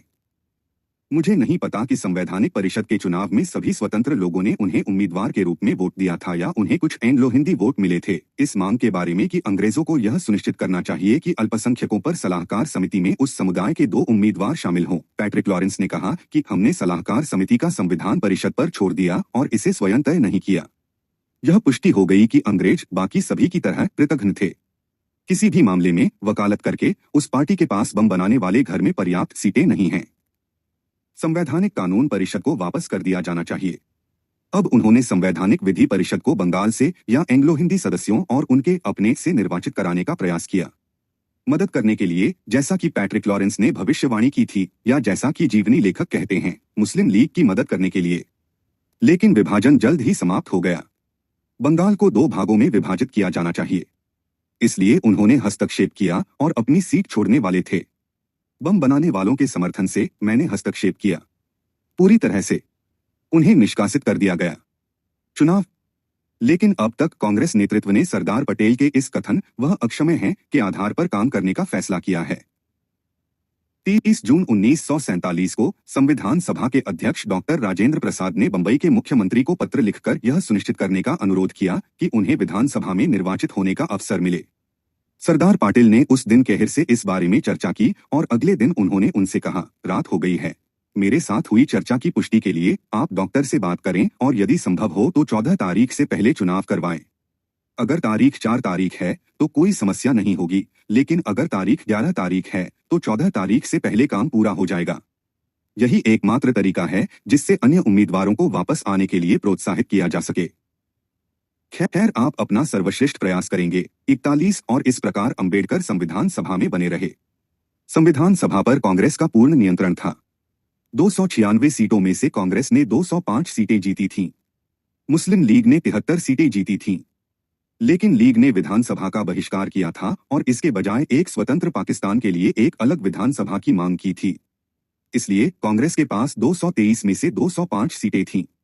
लेकिन नेतृत्व के भूल जाओ और माफ कर दो के फैसले के अनुसार 7 सदस्यीय मसौदा समिति का गठन करते समय पार्टी ने तय किया कि 7 सदस्यों में से केवल एक ही कांग्रेसी होना चाहिए।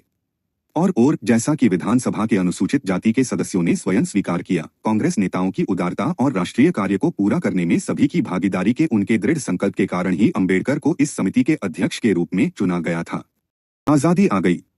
गांधी जी और कांग्रेस पर बरसाए गए तमाम ज़हर के बावजूद अंबेडकर वापस मंत्रिमंडल में आ गए, इस बार पंडित नेहरू के स्वतंत्र भारत के मंत्रिमंडल में। वे वहां कैसे पहुंचे? अंबेडकर का अपना स्पष्टीकरण उस व्यक्ति के लिए विशिष्ट था। उन्होंने नई सरकार में पद पाने के लिए कुछ नहीं किया था। अंबेडकर ने बाद में संसद को बताया, नए प्रधानमंत्री जवाहरलाल नेहरू ने ही उनसे नई सरकार में शामिल होने का आग्रह किया था। उन्होंने कहा कि यह प्रस्ताव उनके लिए एक आश्चर्य था। उनके मन में कई संदेह थे, लेकिन अंततः उन्होंने कर्तव्य की पुकार और इस अनुरोध के आगे घुटने टेक दिए कि वे अपनी प्रतिभा नई सरकार को उपलब्ध कराएं। अंबेडकर के अनुसार चीजें इसी तरह हुई। इटली से की गई अपीलों को याद करें और उन्हें अंबेडकर द्वारा लोकसभा में दिए गए भाषण में अनुक्रम के पुनर्निर्माण के विरुद्ध रखें। 10 अक्टूबर 1951 का दिन था और अंबेडकर पंडित जी के मंत्रिमंडल से अपने इस्तीफे की व्याख्या कर रहे थे। अब 4 साल 1 महीना और 26 दिन हो गए हैं जब मुझे प्रधानमंत्री ने मंत्रिमंडल में कानून मंत्री का पद स्वीकार करने के लिए बुलाया था। यह प्रस्ताव मेरे लिए बहुत आश्चर्यजनक था। मैं विरोधी खेमे में था और अगस्त 1946 में अंतरिम सरकार के गठन से पहले ही मुझे अयोग्य घोषित कर दिया गया था। मुझे यह अनुमान लगाने के लिए छोड़ दिया गया था कि प्रधानमंत्री के रवैये में यह बदलाव लाने के लिए क्या हुआ होगा। मुझे संदेह था। मुझे नहीं पता था कि मैं उन लोगों के साथ कैसे व्यवहार कर पाऊंगा जो कभी मेरे दोस्त नहीं रहे। मुझे संदेह था कि क्या मैं एक विधि सदस्य के रूप में कानूनी ज्ञान और कुशाग्रता के उस स्तर को बनाए रख पाऊंगा जो मुझसे पहले भारत सरकार के विधि मंत्रियों के रूप में रहे लोगों ने बनाए रखा था। लेकिन मैंने अपनी शंकाओं को दूर रखा और प्रधानमंत्री के प्रस्ताव को इस आधार पर स्वीकार कर लिया कि मुझे अपने राष्ट्र के निर्माण में सहयोग के लिए मना नहीं करना चाहिए। एक शब्द में, एक अनिच्छुक विशेषज्ञ जो अंततः दूसरों की विनती के आगे झुक जाता है ताकि वह उस गरीब देश की मदद कर सके जिसे उसकी प्रतिभा की जरूरत है।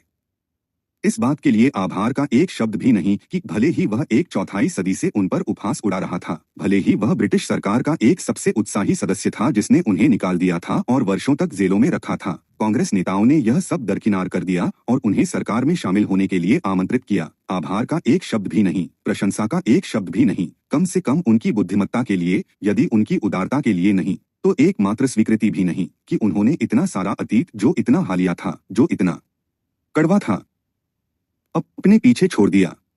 नए नेताओं ने उनसे सरकार में शामिल होने का आग्रह किया था क्योंकि उनके पास कोई विकल्प नहीं था, उनकी प्रतिभा इतनी अपरिहार्य थी, यही अंतर्निहित प्रतिध्वनि थी। जगजीवन राम की विधवा इंद्राणी देवी की डायरी बिल्कुल इसके विपरीत दर्ज करती है। अंबेडकर की सिफरिश शीर्षक वाली प्रविष्टि में वह लिखती हैं, और इधर अंबेडकर हमारे घर आने लगे थे। एक दिन उन्होंने अंबेडकर उनसे कहा कि वे गांधी जी से बात करें ताकि उन्हें अंबेडकर मंत्रिमंडल में शामिल किया जा सके। गांधी जी से बात करने से पहले उन्होंने जगजीवन राम सरदार पटेल से बात की। सरदार पटेल ने कहा, जो आपको उचित लगे वही करें। वे जगजीवन राम बड़ी दुविधा में पड़ गए। अंबेडकर ने हमेशा गांधी जी और कांग्रेस का विरोध किया था, अब वे गांधी जी से अपनी बात कैसे कह सकते थे। फिर भी अपनी उदारता को देखते हुए उन्होंने अंबेडकर की ओर से गांधी जी से विनती की और उनसे कहा कि चूंकि उन्होंने आपके सामने समर्पण कर दिया है, कृपया नेहरू जी से अनुरोध करें ताकि उन्हें पहले मंत्रिमंडल में शामिल किया जा सके। किसी भी स्थिति में या तो उनकी पैरवी के परिणामस्वरूप या पंडित नेहरू के अनुरोध के कारण अंबेडकर सरकार में शामिल हो गए। 4 साल बाद उन्होंने नेहरू से नाता तोड़ लिया और कांग्रेस की निंदा की और उन्होंने 1952 के चुनावों में कांग्रेस का विरोध करने के लिए समाजवादियों के साथ चुनावी गठबंधन किया। उनकी पार्टी का सफाया हो गया। लोकसभा में कुल 489 सीटें थीं। इनमें से कांग्रेस ने 364 यानी लगभग 3/4 सीटें हासिल की। अंबेडकर की पार्टी को संसद में कोई सीट नहीं मिली, बॉम्बे विधानसभा में केवल 1 सीट मिली और हैदराबाद विधानसभा में भी 1। लेकिन संभवतः इस हार से भी यही निष्कर्ष निकाला जा सकता है। उनके प्रशंसक जीवनी लेखक धनंजय कीर चुनाव परिणाम के बारे में लिखते हैं, यह एक बहुत बड़ी विफलता थी और अंबेडकर रॉकेट की तरह गिर पड़े। इसने एक बार फिर साबित कर दिया कि राजनीति में कृतज्ञता नहीं होती। जिस राष्ट्र ने उन्हें इतना गौरव प्रदान किया था, वह अब उनके प्रति कृतज्ञता दिखाने को तैयार नहीं लग रहा था। लेकिन मुझे लगता है फिलहाल हमें बस कुछ तथ्यों को ध्यान में रखना होगा। अंग्रेजों के भारत छोड़ने से पहले अपने 25 वर्षों के सार्वजनिक जीवन में अंबेडकर ने ऐसे रुख अपनाए जो अंग्रेजों के लिए बेहद सुविधाजनक थे। इन 25 वर्षों के दौरान उन्होंने कांग्रेस, खासकर गांधी जी के बारे में अपमानजनक टिप्पणियां की। हर मोड़ पर उन्होंने ऐसे सूत्र और मांगे रखी जिनसे अंग्रेजों को राष्ट्रीय स्वतंत्रता आंदोलन का मुकाबला करने में मदद मिली। अंग्रेज उनकी उपयोगिता से पूरी तरह वाकिफ थे और उनका समर्थन करने के लिए उत्सुक थे ताकि वे अनुसूचित जातियों के और भी अधिक विशिष्ट नेता बन सकें। हमें जल्द ही यह देखने का अवसर मिलेगा कि 1931 के गोलमेज सम्मेलन में क्या हुआ और उसके बाद क्या हुआ। गांधी जी ने हिंदू समाज को विभाजित करने के लिए अंबेडकर की सलाह और उनकी अपार प्रशंसा से रची गई ब्रिटिश साजिश को विफल करने के लिए अपनी जान जोखिम में डाल दी। गांधी जी बच गए, लेकिन उन्हें जेल में डाल दिया गया, जैसा कि अन्य कांग्रेस नेताओं को भी किया गया था। अंबेडकर एक और गोलमेज सम्मेलन में भाग लेने के लिए इंग्लैंड जा रहे थे और पिछले अवसर की तरह उन्होंने जो कहा और किया वह ब्रिटिश शासकों को पूरी तरह से संतुष्ट करने वाला था। 28 दिसंबर 1932 को राज्य सचिव सर सैमुअल एलो वायसराय को कार्यवाही की रिपोर्ट दे रहे थे। उन्होंने लिखा, अंबेडकर ने गोलमेज सम्मेलन में बहुत अच्छा व्यवहार किया और मैं हर संभव तरीके से उनकी मदद करने के लिए उत्सुक हूं।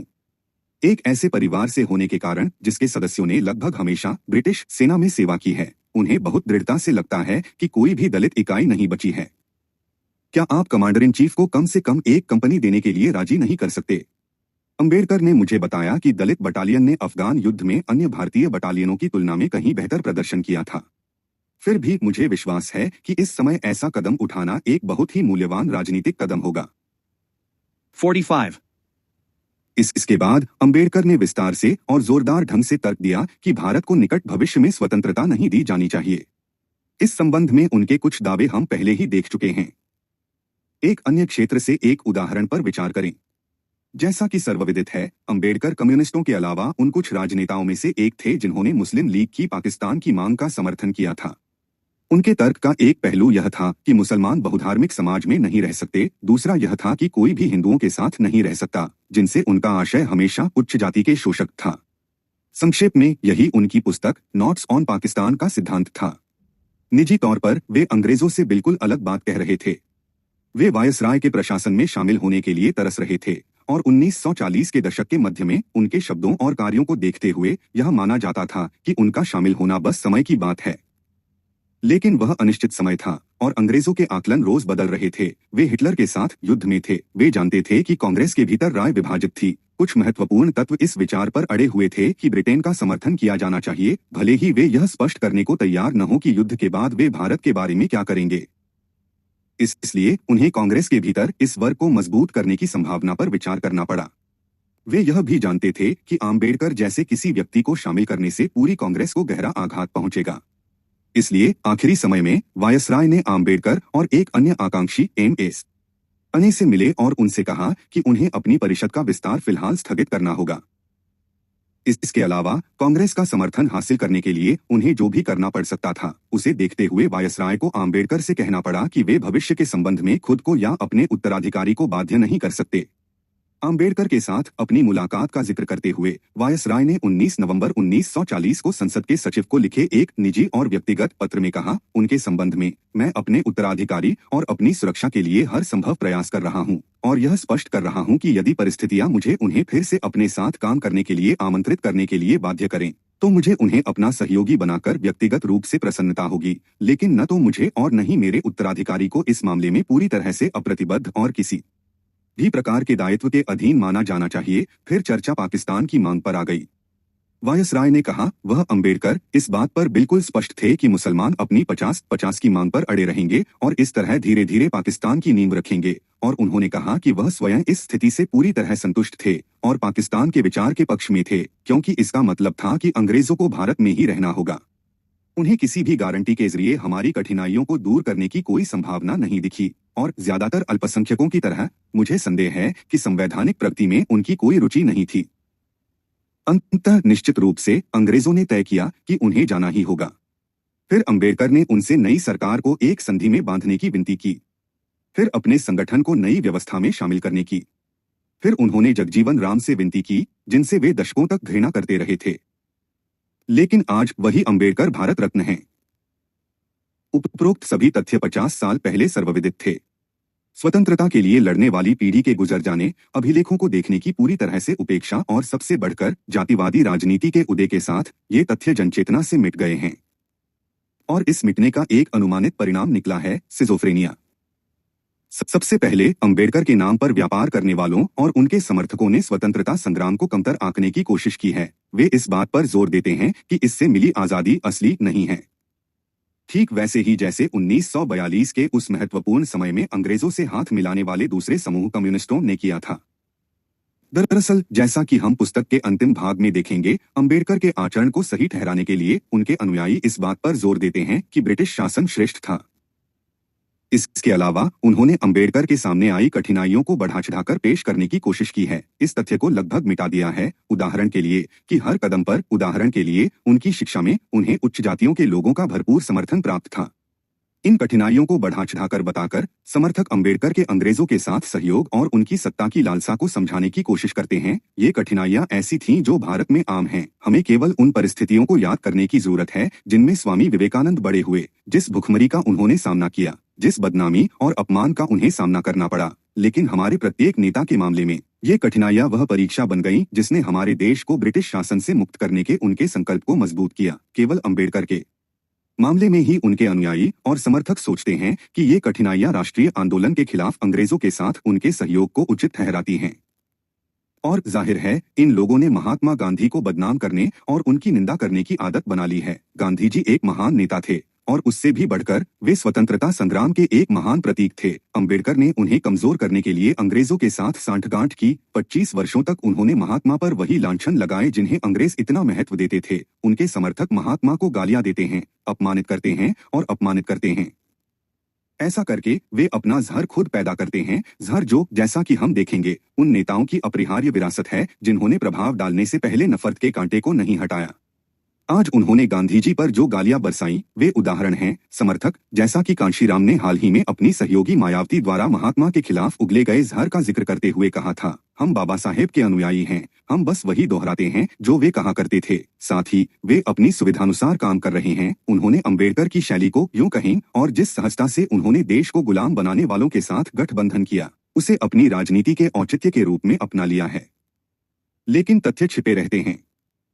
कहीं ऐसा न हो कि वे अपनी राजनीति के लिए जरूरी प्रतीक को कलंकित कर दें। कहीं ऐसा न हो कि उनकी राजनीति असलियत में उजागर हो जाए। वंचितों के नाम पर एक व्यापार तो अंबेडकर के ये अनुयायी मौखिक आतंकवाद और वास्तविक हमलों के जरिए अपने इतिहास को थोपते हैं और यह धमकी काम करती है।